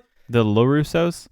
What'd I say? You said the Russos. I thought you were talking about the Russo brothers and that you were making a joke. No. I was like, now that's an interesting Karate Kid's in the same universe. The La Russos. Yeah, the La Russos. Like they're supposed to be so smart, and I don't know that I can't stand him. Daniel? No, Robbie. Okay, yeah. Daniel too, though. This show has made me not like Daniel LaRusso. Yeah. Because I'm gonna tell you what, he's a psychopath. Yeah. He's an actual psychopath, and it's funny. Okay, you go back and watch Karate Kid 1. It is very clear he was the victim. He was getting bullied. Like there's no two ways about it. I do think it's interesting how they try and spin it for this show, because this show takes so much, at least in these first 2 seasons, so much of it is from Johnny's perspective as the main character. So they really try and spin that narrative to be like, yeah, like I was having this hard time with this girl, but I really cared about her. And then this kid comes and he's like flirting with her. And it's like, I get it. Well, that actually convinced me, because could you imagine like you had a relationship with a girl, she broke it off, but you weren't ready, and then you see some new kid flirting with her? Like you'd feel some kind of way about that. Right. You'd be like, I want to talk to you, you know? Like, I mean, I get it. I mean, but he didn't talk to him. He bullied the crap out of him, and all his friends No. jumped him. No, he wanted to talk to her. Oh, yeah. Yeah. And that's what happened in the movie. He said, I want to talk to you. And Allie just said no. And then she like turned off the radio, and he's like, come on, I want to talk to you. So she was being kind of, but she thinks he's a jerk. So I understand why. And he is. Yeah. Let's not pretend that he's not. Right. And then Johnny wants to look good in front of his girl. So he's going to, oh, this is your guy. Yeah. Like, I could totally understand as a teenage boy feeling. It's very realistic. Yeah. I think it makes sense. They still jumped a kid. Like, no. Yeah. He was still in the wrong. I don't think that they changed that in Cobra Kai, but they give you this perspective of Johnny that makes you feel like I could see, I might do that in his situation. It just makes you empathize with him more. By the way, why does he keep calling that final thing from the original movie an illegal kick? Why? Does that ever get explained? No. Because nothing about the original movie ever even hints that it was an illegal kick. They counted the point. He won the thing. Like, if it was pretty blatant. Like, it wasn't like something that could be hidden. And wasn't their team cheating the whole time anyway? Yeah. But he was mad that wasn't. Anyway. All right. I think they were just showing that to show that Johnny's just bitter. And he's just looking for things. For any reason to be like, well, yeah, you won, but you cheated. Yeah. Okay, well, so did you. That whole, like, didn't he actually get, like, reprimanded? I think, if I remember correctly, in that original movie, he got reprimanded for the elbow to the back of Daniel's knee. Yeah, but to Johnny's credit, It was Kreese who pushed him to do that, It was. and he didn't want to do it. Right. I remember that. Yeah. Yeah. Yeah. That and so okay. To answer your question, the finale of season 2 was epic. Yeah. Albeit extremely, and I don't want to be this guy, but like I feel like I am very lenient with shows and movies as far as my suspension of disbelief. Like, I typically will let things go a lot further than other people will, just because, like, if it makes for an epic moment or for a funny moment or whatever, like, I'm totally open to a movie doing whatever because it's a movie. But I will say that fight went on so long and in so many different areas that there were many times where I was like, this is not realistic, like, at all. I disagree with that. There have been brawls in high schools. There and have been stuff. brawls. Dude, this was taking place on upstairs, downstairs, this hallway, that hall, and not a single teacher to be found in any hall. Well, I think there was a couple times where they were trying to, but at the same time, it's like when a brawl gets out that big, what are you going to do? Like, do you know a good example? There was a brawl between the Gamecocks and Clemson in like the early 2000s at Death Valley. Gamecocks won. And it was this huge thing. There were cops, there were coaches, they were trying to break it up, but it just got out of hand. Eventually, it did die down. So brawls like that, when they happen, they're very hard to break up. That's why sometimes SWAT teams have to come out into crowds and like throw. My boy Stingray did a good job. Dude, I love that so much. Stingray is one of my favorite characters. Bro. Because he seems like such a doof, and then like he can actually fight. And not only that, hang on. Not only that, he like bam, boom, boom, boom, like kicks on, and then he stops, high fives Hawk. Yeah, he doesn't even stop him. He bam, yeah. high fives him, and then keeps beating up the other kids. Yeah. Okay. So last time we talked about it, and you said you saw Hawk's hair. And you were like, yeah. So you're like, that's a part of his character transformation? And I was like, yeah, it's actually a big part. What are your thoughts now after that? So, all right. I think Hawk might be my favorite Cobra Kai. Well, there's not enough room there. That's dangerous. Okay, I'm glad you just said that. Because I was going to say, here's where I kind of become a hypocrite. Because Robbie is at least trying to be a better person. Mm-hmm. I just don't like him. Mm-hmm. Hawk is like cartoonish levels of a bully and a villain by the end of season 2. Might be my favorite character in the show. Yeah. He is ridiculous, but I love every scene that he's in. He chews up the scenery when he's in it, dude. Yeah. His look, they were genius for the Mohawk thing. Yeah. And the colors in it and man, he can do a good like scowl. I mean, that's an intimidating kid, man. Yeah. And the hair just makes him seem bigger because it's so tall. I love that every time he's going to show up, you hear an eagle sound. Yeah. And then when they go to Coyote Creek in the one episode, you hear the eagle sound and you think, but then like the kid actually hears it's like an actual eagle or hawk or whatever. I was like, oh my gosh, that's funny. Yeah. But also his martial arts look the best of all the kids too. Him and Miguel, I'd agree. Yeah. I'd agree. I think him and Miguel both look the best. Robbie is, in season 1, Sam, actually, to me, looked the most like, to me, they towed such a good line of like, they didn't flat out show you a whole lot with her, but they show you little hints here and there to be like, oh, she's bad. Like, she might be the baddest fighter on this show. But then now that I've actually seen her fight more in season 2, she looks just as stiff as like Robbie and a lot of the other kids. But yeah, Hawk and Miguel are like, they're good. Yeah, they're real good. But to Hawk's credit, before you said Robbie's just trying to become a better person, or at least trying. Hawk, I think, is also trying to become a better person, and I think in some ways he has. In a very flawed way, yes. Yeah, but I mean, same with Robbie. Like flawed information. Well, here's the thing. I don't think Hawk is ignorant to the fact. I mean, there have literally by the point I'm at, there have literally been people telling him straight up that he's being a bully. Like, it's not like he doesn't know he's way overstepped the line. He went from being completely bullied and like crying and like shy to like having some confidence to now he's like trying to hurt people. Yeah. And like that's why I say like cartoonish levels of villainy, but like Yeah. I love it. Yeah. His whole thing with Dimitri, that whole back and forth is so funny to me.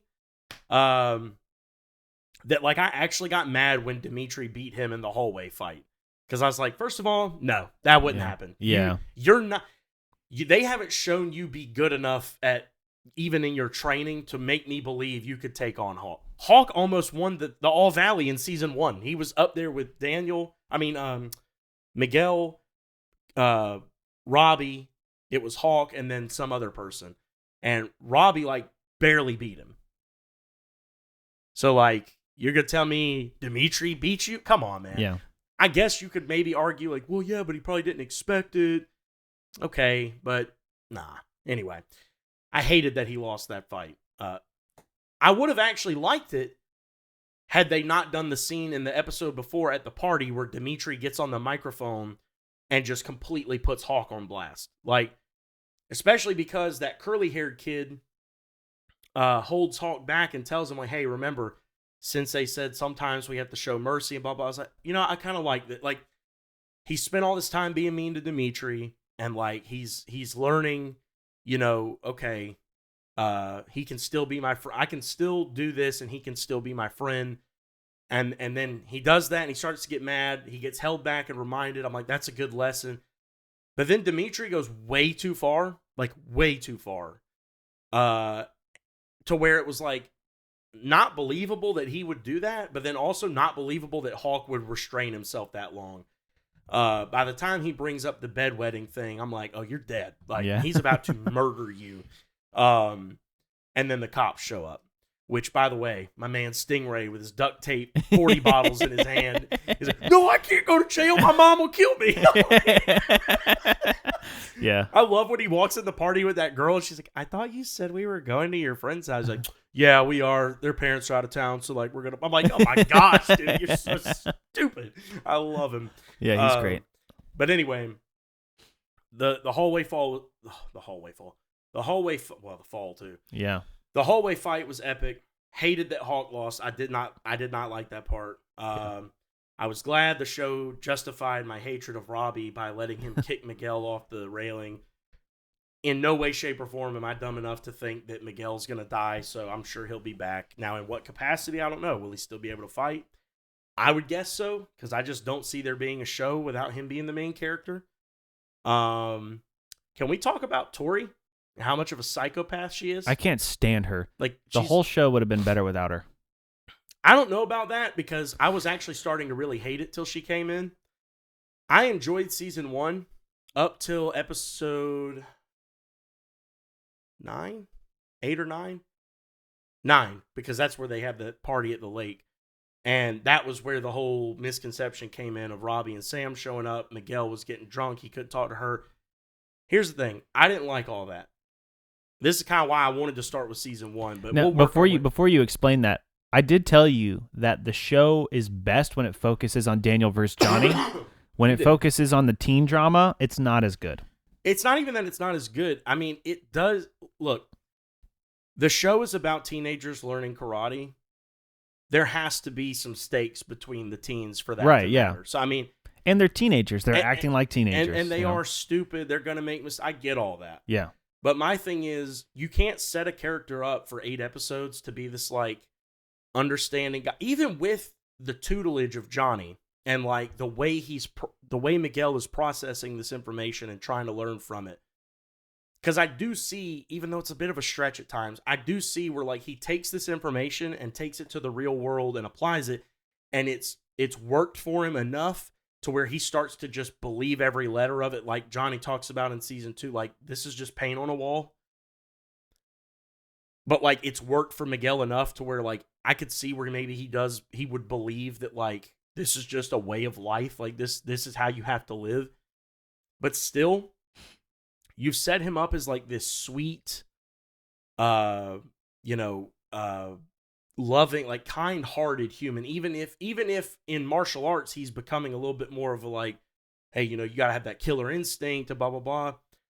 It made no sense. Even with the jealousy thing of him rolling up to their house that one night, which, by the way, I also hate. I know that's a movie thing, but that is one trope I hate in movies of when there's like a relationship that's kind of secret, and then one of the characters rolls up to a place they have no business being at because they just made the decision that this isn't going to be a secret anymore.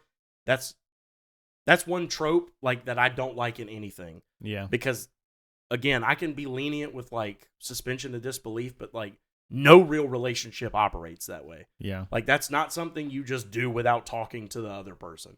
So when he rolled up and he saw them eating at the table and Robbie was there and everything, like I get that there was a jealousy aspect, completely understand that, but like you can tell me you went from having it all like head over heels, all in for Sam, to just not trusting her at all. You're like blowing her phone up like a creep, and then you just start getting drunk, and then you hit her. Yeah. Which the hitting was incidental, it was accidental, it was all the... I get it. I'm just saying, I didn't like all that. And it left me in a weird place for the finale. Because he won, and I wanted him to win because I didn't want Robbie to win. So I was rooting for him, but like... And let me say this too. Everything I'm saying is not me saying it in a way of like, this made the show bad. I think this is probably some of the best writing ever. The way they made me like cheer for a character and then not like something. I mean, it just feels very real because people are very gray area. There is no perfect and pure evil. Like people have good and bad in them. They do good and bad things. This is very realistic. I don't know if I had put it that way, but I think I agree with what you're saying. Like for me, I think I compare it to like Game of Thrones, like how George R.R. Martin writes his characters. Like, the villains sometimes do things where you're like, wow, that was like a surprisingly human move of you.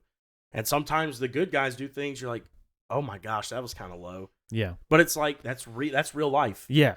And that's kind of people have flaws. They make mistakes. Right. Like, I love Miguel, but he does things in this show where I'm like, not a good move, man. I can't stand Robbie, but he does things where I'm like, man, that was actually kind of like upright of you to do. Like, I totally thought he was going to let those dudes rob the auto shop. Yeah. And he stood up to him. I was like, wow, okay, that was cool of you because, like, you totally could have just let them. Yeah. And he's smart enough where he probably could have even gotten away with... Now, it's a show, so he would have got caught. But, he stood up to him, and I thought that was cool. Anyway, all that... I'm just saying, this is just my observations and my feelings of like, while I'm watching it. It doesn't make... I love it. I'm loving it. But I definitely had things while watching it that I was like, really? Yeah. The whole miscommunication thing in this show, they milk the crap out of it. Yeah, it's so true. Every scene with Johnny and Daniel, every single scene is about some bit of miscommunication. Yeah.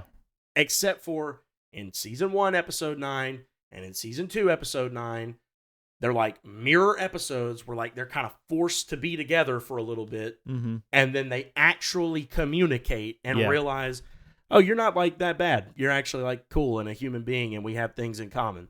Yeah. I loved the episode where they went test driving in the car, and I loved the episode where they had the double date incidentally. Yeah. Loved it. Because I'm like, finally, like just talk. You're grown-ups. Yeah. And then something happens to ruin it all. Right, immediately. Now, I will say, in season 2, they made it more realistic with the whole Robbie thinking it was a good idea to bring Sam to Johnny instead of Daniel. Yeah. I could totally see a teenager who, like, especially he's been taken in by the LaRussos, and he cares for Sam. He doesn't want her to get in trouble. Like, I could totally see where and his mom had just came and told, like, your dad does care about you. He does love you. Totally see him be like, I'll take him to my dad. That's a win-win. Yeah.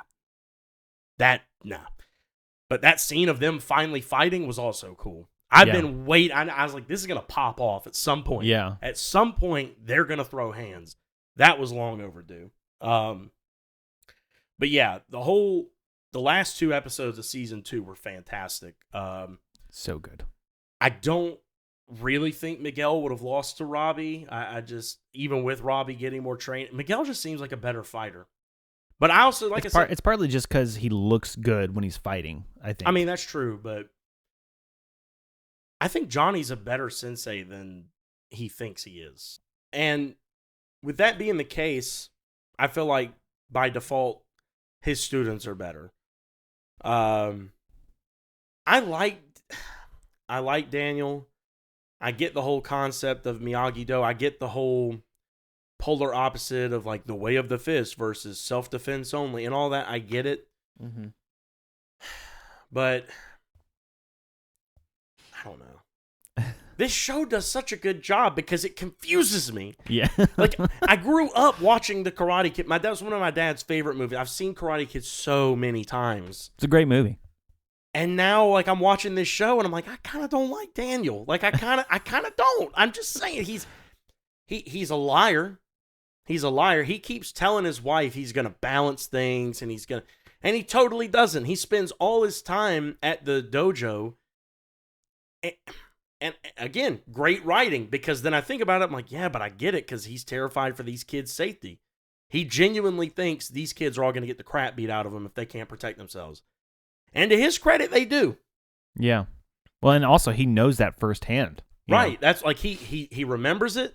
He's been there. He's been a part of this. Now he sees it happening again. He's scared for his child. He's scared for her friends. He doesn't want a town full of a bunch of bullies. Well, on top of that, like the things he saw as a kid, like Kreese was insane. Yeah, you know, like at the beginning of the second movie, he's like he's choking out Johnny. I thought that was at the end of the first one. Well, no, it's at the beginning of the second, right after the tournament. Oh, okay. So he's like choking him in the parking lot because he lost. He's like choking a kid out. You know, he's insane. Yeah. So that's what Daniel thinks he's dealing with. You know, he is. Yeah. Well, now especially he is because Kreese is back. Right. Right. that was like like when that happened. Oh, and then the message that shows up on Johnny's phone. Oh my gosh. It was such a good way. As soon as the girl bumped into him at the bar and it got sent, I was like, yeah. Oh, man. Yeah. Because it ends on such a low note the whole season. Mm-hmm. And then that happens and you're like, oh my gosh. Yeah. Now there's going to be, because I know Miguel's mom's going to come back in some way, shape, or form. And now there's going to be a whole triangle between her and here's my theory. He's going to somehow find out that the message got sent, and it's going to turn out she's going through a divorce or something. Somehow, some way, she is single, even though they thought she was married. Maybe she just hadn't updated it on Facebook. And now there's going to be a love triangle between Allie, Johnny, and Miguel's mom. And Daniel. And Daniel, probably. You know, he's going to leave his wife. And I really loved Daniel's wife through like the first season. And in the second season, I can't stand her. Oh, really? Why? I cannot stand her. Because she kind of lies too. It is Daniel's fault. Like I said, he's not balancing things the way he told her that he would, and it is very irresponsible that like you're kind of putting your main income, actually your only income because you don't charge for lessons. So you're putting your whole family, like they clearly live a nice life. They got a nice house. They're in an expensive part of the country. Like they live a nice life. You're putting all of that at risk to teach free karate. It'd be one thing if you really were balancing it, but you're not.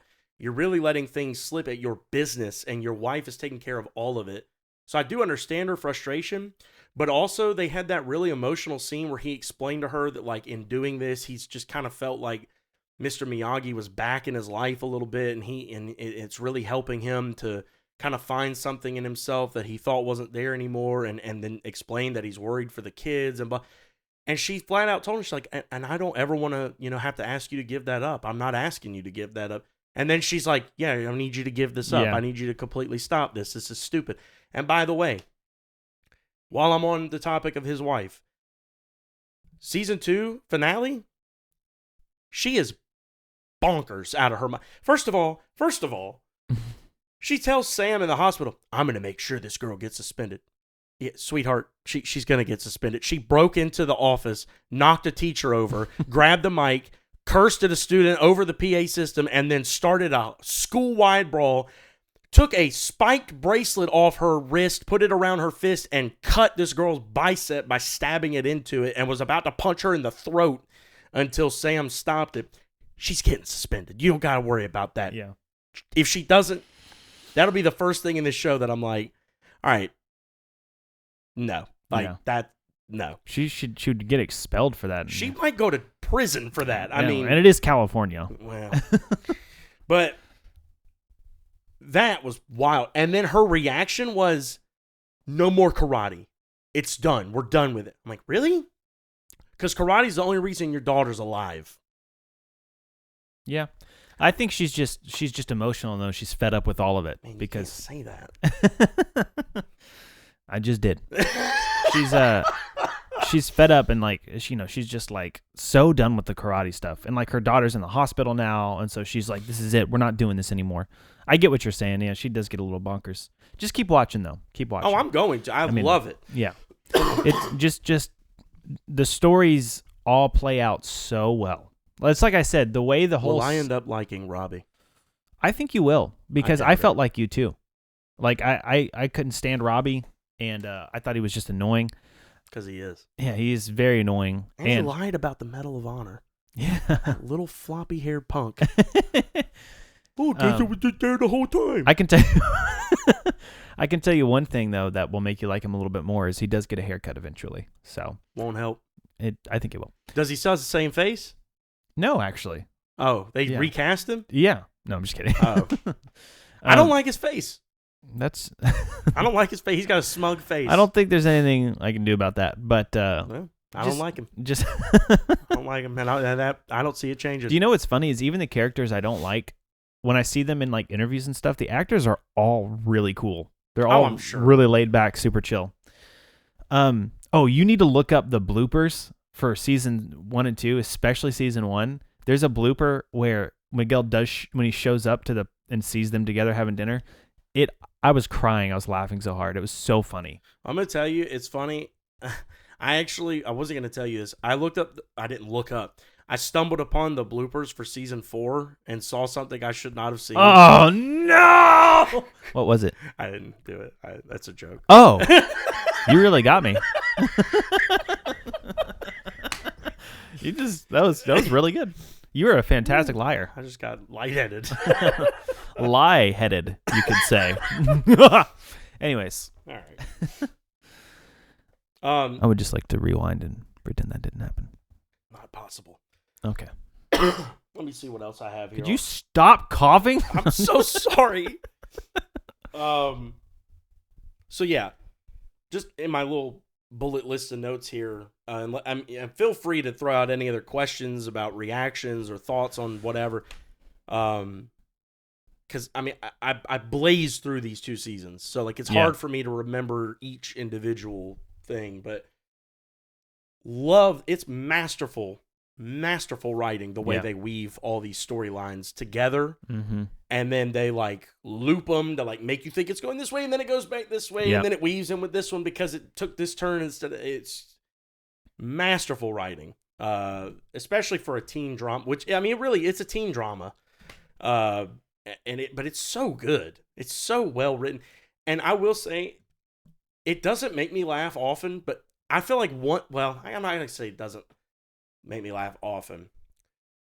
I put it like this: when the humor comes, it hits. Yeah, it's not in every episode, but like I do feel like at least once every couple episodes or so, I'm laughing hard. Dude, one of my favorite lines in that whole show is when Johnny's eating dinner with Miguel's family, and she says, "These are good bananas. They're called plantains. In English, we say bananas."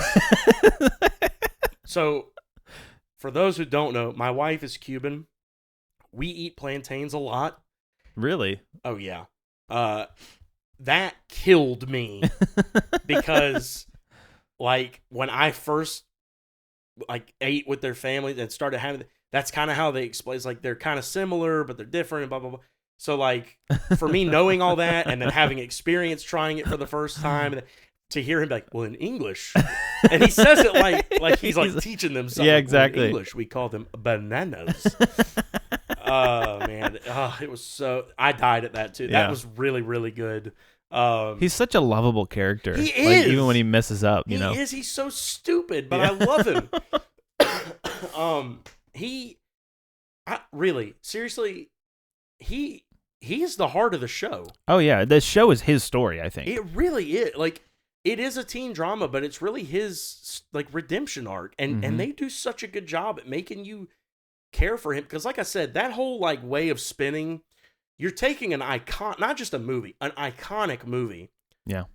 And he was I mean, you could argue Kreese, but like really, he was the antagonist because it was a teen and a teen.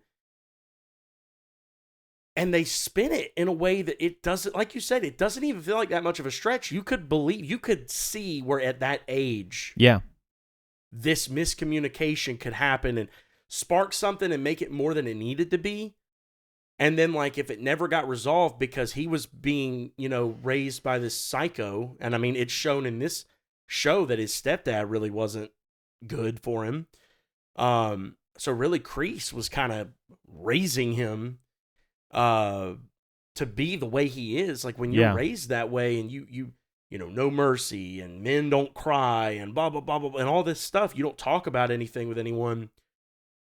You could see where it would never get resolved. Yeah. And so, this would grow and fester and you get bitter. And then you go on to see this guy like become kind of successful and kind of known around the city, and you're nobody, and you're, and you didn't get the girl and the blah, blah, blah. I mean, it was like the perfect storm.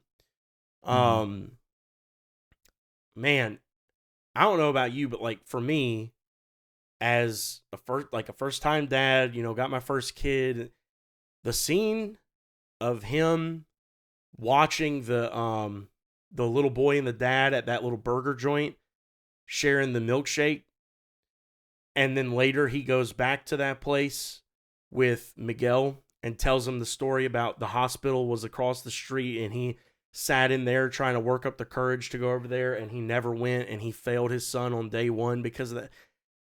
That, I think I don't remember, like, I wasn't like bawling, but I think I cried a little bit at that. I mean, that hit me hard. Yeah. Like, he really, really regrets the relationship that he, doesn't have with Robbie. Mm-hmm. And man, I mean, just the writing, it's so good. So good. It's very good.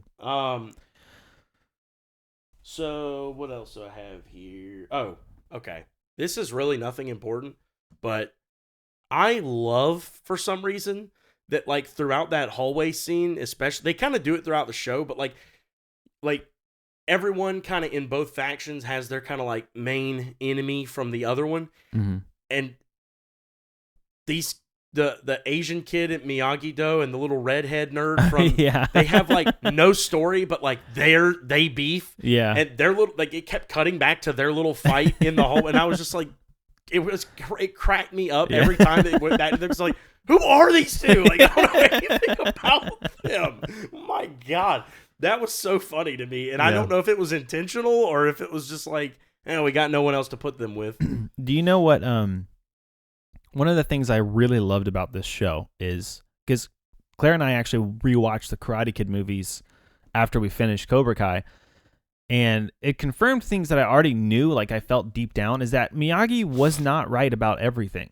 Mr. Miyagi was not right about everything. And actually, the way Johnny leads Cobra Kai, even at the start of the show, I thought he makes a lot of good points that I actually agree with. And if you ever talk to anyone who has trained in martial arts or like jiu-jitsu or something, if you find yourself in a dangerous situation and someone gets close, you should strike first, because it's good to knock them out. And like because if they swing at you, you might not see it coming. If they're starting to get close to you, I've had people who, like, I've done like boxing stuff with before, and they've told me that this, like, if you feel threatened, tell them you feel threatened, and then strike them. Like you want to get them, you want to make sure that there's no threat anymore.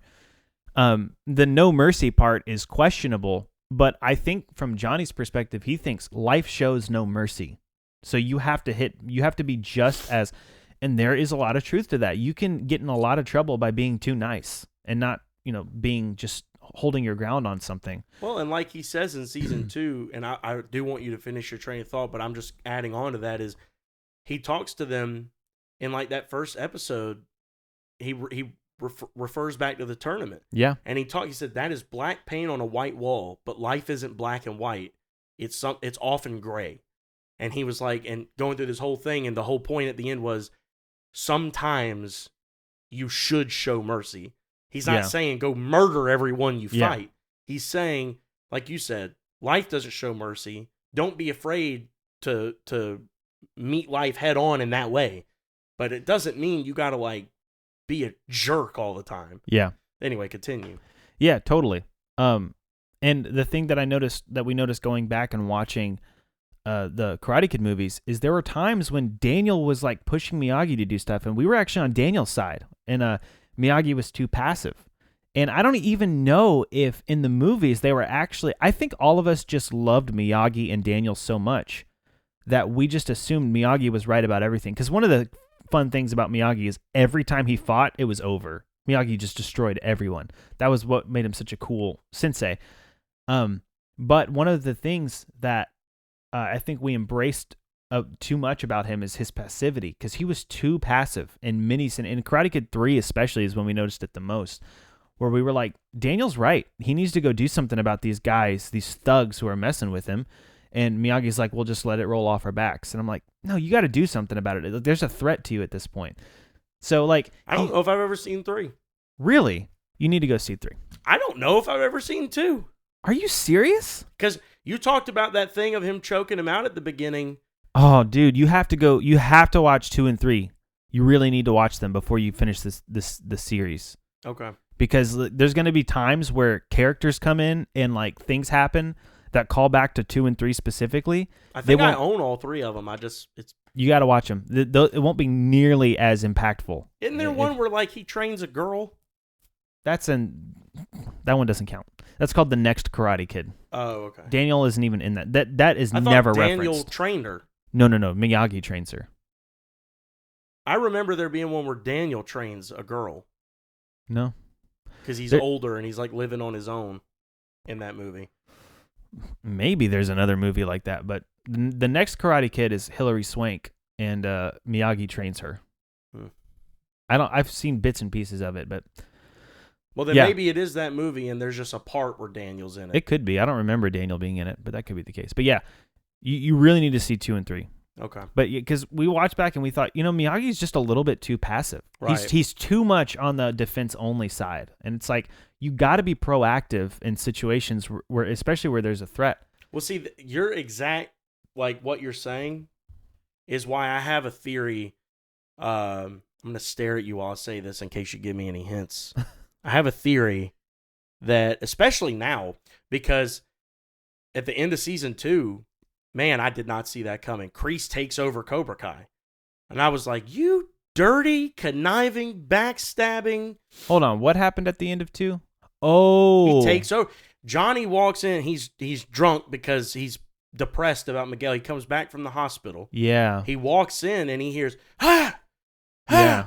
And I'm like, wait, what? What's going on? He walks in that back room and Kreese is back there with Hawk, Stingray. I don't remember that Aisha was back there. Aisha doesn't show up again after the 2nd season. Seriously? Yeah. The actress at all? The actress quit. I think she didn't like her character or something. That's wild. I mean, don't get me wrong. I wouldn't say she's pivotal, but she was pretty important. I mean, that's. I think they even mentioned it in season 3. She's like, yeah, Aisha went to somewhere else. She moved out of state or something. Wow. What episode are you on season 3? 1. I haven't started it. Okay, good. Watch at least the 2nd movie before you watch season 3. Okay. No. I promise. It's season 3. If you watch the 2nd movie, you should watch the 2nd and 3rd movie actually before season 3, because I'm pretty sure something happens in season 3 that alludes to the 3rd movie too. But it won't be nearly as whenever certain things happened in the next seasons, it's because I had watched those other movies. I was like, no way. Okay. So I promise you're going to get way more out of it. I guess I'll take a little break. I mean, I got to stay up tonight anyway for night shifts. So when I get back from the South Carolina Gamecocks Garnet and Black spring game. That's today? It is. You want to go? It's free. No, I can't. It's free. I have to do work. I'm a grown man. It's at 7. At night? Yeah. Oh, that's weird. Usually it's in the afternoon. Nah, the gate doesn't even open till 6. I really can't though because I'm gonna be gone all day already for work, and then 7 is bedtime, and I gotta help. I'm gonna leave Claire with her all day. You know, her and I are the only ones who watch her. She doesn't have any relief, so I just was like, I was kind of hoping you and her would come, but yeah, we can't. how about just do it? Just come on. Just leave Evangeline. She could give her a She's sandwich. almost 2. Give her a sandwich and a little glass of milk, and maybe next time. But anyway, yeah, I'm gonna go to that, and so maybe when I get home, I'll just binge all 3 movies just to, because I mean, this has been making me want to go back and watch the first one anyway. Yeah. I had no idea it was already kind of branching into the second one, but it keeps showing that scene of him getting choked out by the car. I thought that was at the end of the first movie. No. Yeah, so you've already seen some things in movie 2. Yeah, you really need to watch at least the second one. Okay. But yeah, he walks into the dojo and Kreese is like, yeah, I had a talk with the owner of this place. It turns out he doesn't like you very much and blah, blah, blah. So now he owns the building. He owns the dojo. The students follow. It killed me that my boy Hawk and Stingray defend Kreese. Yeah. I don't get that. I don't get that. Even with the whole thing of, I could see them like Hawk makes the comment about Miguel showed mercy to Robbie and that's why he's in the hospital. If he dies, it's on you. I kind of get that, but like, dude, Johnny's done everything for you guys. Everything you are to this point is because of him. Kreese just got here. You're going to side with him? You don't know him. Yeah. I don't know. But anyway, all that to say, because of that, I have this theory that in season 3, we're going to see like a melding of Cobra Kai's style from Johnny with Miyagi-Do's style from Daniel. That's kind of where, that's my theory.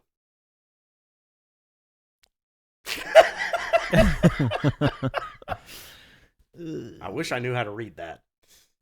Like, part of me is like, are you smiling because like that's where it's going, or are you like gonna throw up because I'm so wrong that it makes you sick? Well, you know, But, I will say this. all right. I really thought you were gonna put in a little piece of information there. No, but the only thing that I will say is you need to watch 2 and 3 before you get into season 3. I'll probably watch those tonight. Good. Probably. Good. I might just start season 3. No, don't do it. I'll watch them first, especially if you're saying that's the better way to. It is. I mean, it's not going to ruin the show for you, Right. but it will make some scenes way more awesome Okay. and more intense if you've seen the second and third one first. You got me really hyped now. Yeah. I mean, I'm not trying to hype up the second and third movies as if, I mean, they're fun movies. You're going to like them. It's having that information watching the season. Right. You know, that's the hype part of it. There's a line in Karate Kid 3, though, that Miyagi says that has always stuck with me. I won't tell you what it is until you've seen the movie, but it's like such a powerful line, and I've like actually kept it with me for a really long time. Okay. It's like really good. When did you watch these movies? Like you grew up watching all 3? Yeah, I mean, I loved the Karate Kid when I first saw it, and so I pretty much immediately, as soon as I found out there were more, just watched the other 2. Or I think I watched the second one when I found it out, and then the third one I saw it on TV. I was like, "There's a third one," and then I went back and watched it. What is is the first one your favorite, or? I think so. It's Really? a classic. Yeah. Well, I mean, it's a classic, but is it your favorite? Yeah, I mean, it's got the best storyline. Okay. The third one has the second best storyline. The second one has the best fight scene. Okay. The fight scene is intense. In one of them, I'm assuming he goes to Okinawa because he mentioned that in the show. Yeah, dude. Yeah, you really got to watch the second and third one. I just so badly don't want you to see these seasons without you having all the information. Okay. Because it's just going to be like, Okay. Season 3, too, really details Kreese's character a little bit. I mean, not season 3. The third movie details Kreese's backstory a little bit and stuff in ways that's going to be important. Okay. And his relationships and things like that. This has a lot more lore to it than I thought it would. Yeah. Well, I'd seen the movies. I didn't realize how much depth there was to the lore until Cobra Kai. Yeah. Cobra Kai made it be like, wow, this is like an MCU level type. I was going to say, it almost makes you wonder how this show wasn't already made. Like, yeah. That it took so long for a show like this to get made. Because, I mean, the IP has been iconic since, God, when did that first one come out? The 70s? The 80s? The 80s. Yeah. It's wild. It is wild. I'm glad they did it, though, while most of the characters were alive and able to contribute. This wouldn't have been the same if it was like a recast, like you know who's supposed to be who, but yeah, it would have totally flopped. I don't know that it would have flopped, but it wouldn't be the same. Not at all. It would not be the same. Yeah. So, what's your favorite season of the show? Probably season 6. Okay. Only because they wrapped it up so well. Other than that, maybe like a season as a whole, maybe season 2. Ugh, that doesn't bode well. So it's either the one I've already seen that was like good, or I don't know, the last season. I don't know, dude. They're all really good. I'm not trying to tell you that, but it's hard to pick. They're awful, aren't they? I will say this: the biggest twists have not happened yet. Who dies? You got to watch. You gotta watch the movies. You do have to watch the movies. You gotta watch the movies. Okay. Is that like? I'm assuming the twists relate to that. Like information I'll know from the movies, it gets flipped on its head or something. Like you would understand the twists to an extent, without having seen the movies, but they won't be nearly as powerful. Okay. Yeah, I'll probably watch them tonight. Just go ahead and knock that out. Because I work over the weekend, so I'll maybe try and on like lunch breaks here and there knock out an episode or something of season 3. By the next time we talk, I'll definitely be through season 3, if not 4. Did we get to everything on your notes? Let me look. Was Karate Kid the last thing you wanted to talk about? Because we're coming up on time. I'm trying to make sure I got through all my nitpicks. Yeah. The last thing I wanted to bring up, I guess if we're kind of coming up on time and phasing out of the Cobra Kai talk, which we'll get back to. This will probably be something recurring until I've caught up and finished. Hopefully, leading up to being able to in time to go with you to go see the new movie. Probably the most important news of the last week or 2 weeks or whatever since we've been off. For those of you who have not heard, you're pregnant. It's crazy, but it happened. No, this shook up the movie world. Coyote vs. Acme has been saved. Oh, yeah. I forgot about that. Catch Up Entertainment, who came along and put out Looney Tunes Presents The Day the Earth Blew Up that I just recently went and saw. Was very fun, funny. Finally came to an agreement with Warner Bros. They have purchased the distribution rights to the film, and it will, I am proud to say, in 2026, be receiving a full theatrical rollout and release, and we will see Coyote vs. Acme. Woo! Yay! A lot of people on Twitter were angry about that too. About it not coming out or it coming out? No, about it coming out. Like people were saying, y'all better show up to the theaters for this because nobody's going to go see this, and y'all cried about it and whined about it, but nobody actually really wants it. That's the kind of stuff I see. I wonder if people will show up for that. Oh, yeah. I don't know why you get all these negative. I don't know either. Everyone that I saw was like, yes, we did it. We got the movie released. Yeah. I don't know. Maybe I'm a negative Nancy, and Twitter's like, here's more of your kind. And I would say it's an algorithm thing, but I see a lot of the negative stuff too. Yeah. So, I mean, But I see a lot more of the positives than you do. I don't know. It's weird. Do you know what else people were angry about in the Fantastic Four trailer? We didn't talk about this on the podcast. We talked about it before we started recording. But a lot of people were angry with the Fantastic Four We trailer. kind of did touch on it. In the I podcast? think so. We talked about them being angry? About like the female Silver Surfer and stuff? Oh, no. We didn't talk about that part. But I mean, I think we talked about them just in general being Oh, angry. yeah. We did talk in general. One of the things they were angry about in the trailer was the thing pulling the boat in water. Because they're like, he's not that tall. And like... We don't even know rocks, where it is. Rocks don't float. Oh, my gosh. Oh, my gosh, people. Good grief. Oh, my Lord. Yeah. My goodness. You're making me cough. This, Yeah. Look. I'm sick and tired of this ridiculous stigma that comic book movies have to be realistic. Human Torch lights his whole body on fire. The Thing is a sentient rock being. Yeah. I saw people complain about it just doesn't look real when Reed Richards stretches. You think? Yeah, I know. You think? Also, like, that's what I was talking about earlier with like the Dark Knight kind of transferred this thing where it's like, let's make it realistic. Like, how would this look if this actually happened?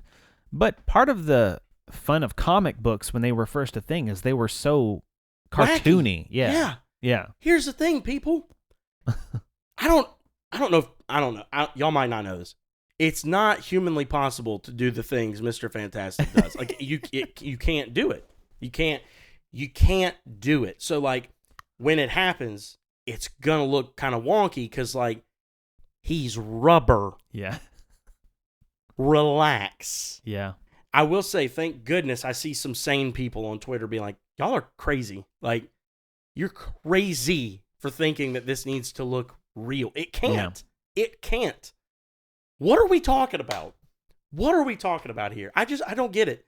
I don't get it. And the Silver Surfer thing, yeah, we didn't touch on it on the thing. For anyone mad about a female Silver Surfer, go look at what the director has already said. It doesn't take place in the main universe. It's a whole different universe. It's a different Silver Surfer, a different Galactus. The male one has already been cast for the main universe. Relax. Yeah. Let them tell a story. Let's just see where it goes before we get mad. Yeah. My goodness, man. Oh my gosh. I can't. And on that note, yeah, on that note, join us next week where we whine about other things. Yeah. I don't know what a thing is, but we're going to cry about other people crying about things. Yeah. This has been a fun episode though. Yeah. We actually got through a lot of it. Yeah, I guess there wasn't a lot to talk. I mean, there was a lot released for CinemaCon, but we didn't get to see a lot of it because we weren't there. I was thinking that the Avengers theory was going to take up more time than it did. I guess I did too, because I thought I thought you were gonna hate it, and I thought we were gonna go back and forth. Oh no, yeah, I loved it. I'm very much looking forward to that. I feel like what's funny, I feel like this is not the first time this has happened where you've predicted that I would either love or hate something, and the opposite happened. That's probably true. I mean, I know some of your tendencies, but sometimes you surprise me because it's the storyteller in you. I guess so. Sometimes you're like very like, no, this is just how things should be. And then sometimes like you're like, oh man, I love a good rug pull though. Yeah. Like if it could be well explained, I like a good twist. Right, yeah. Exactly. So, yeah, if you do it well, you can do anything if you do it well. That's true. That's my whole thing. All right. Thanks for joining us. Bye guys. See you next time. Bye-bye.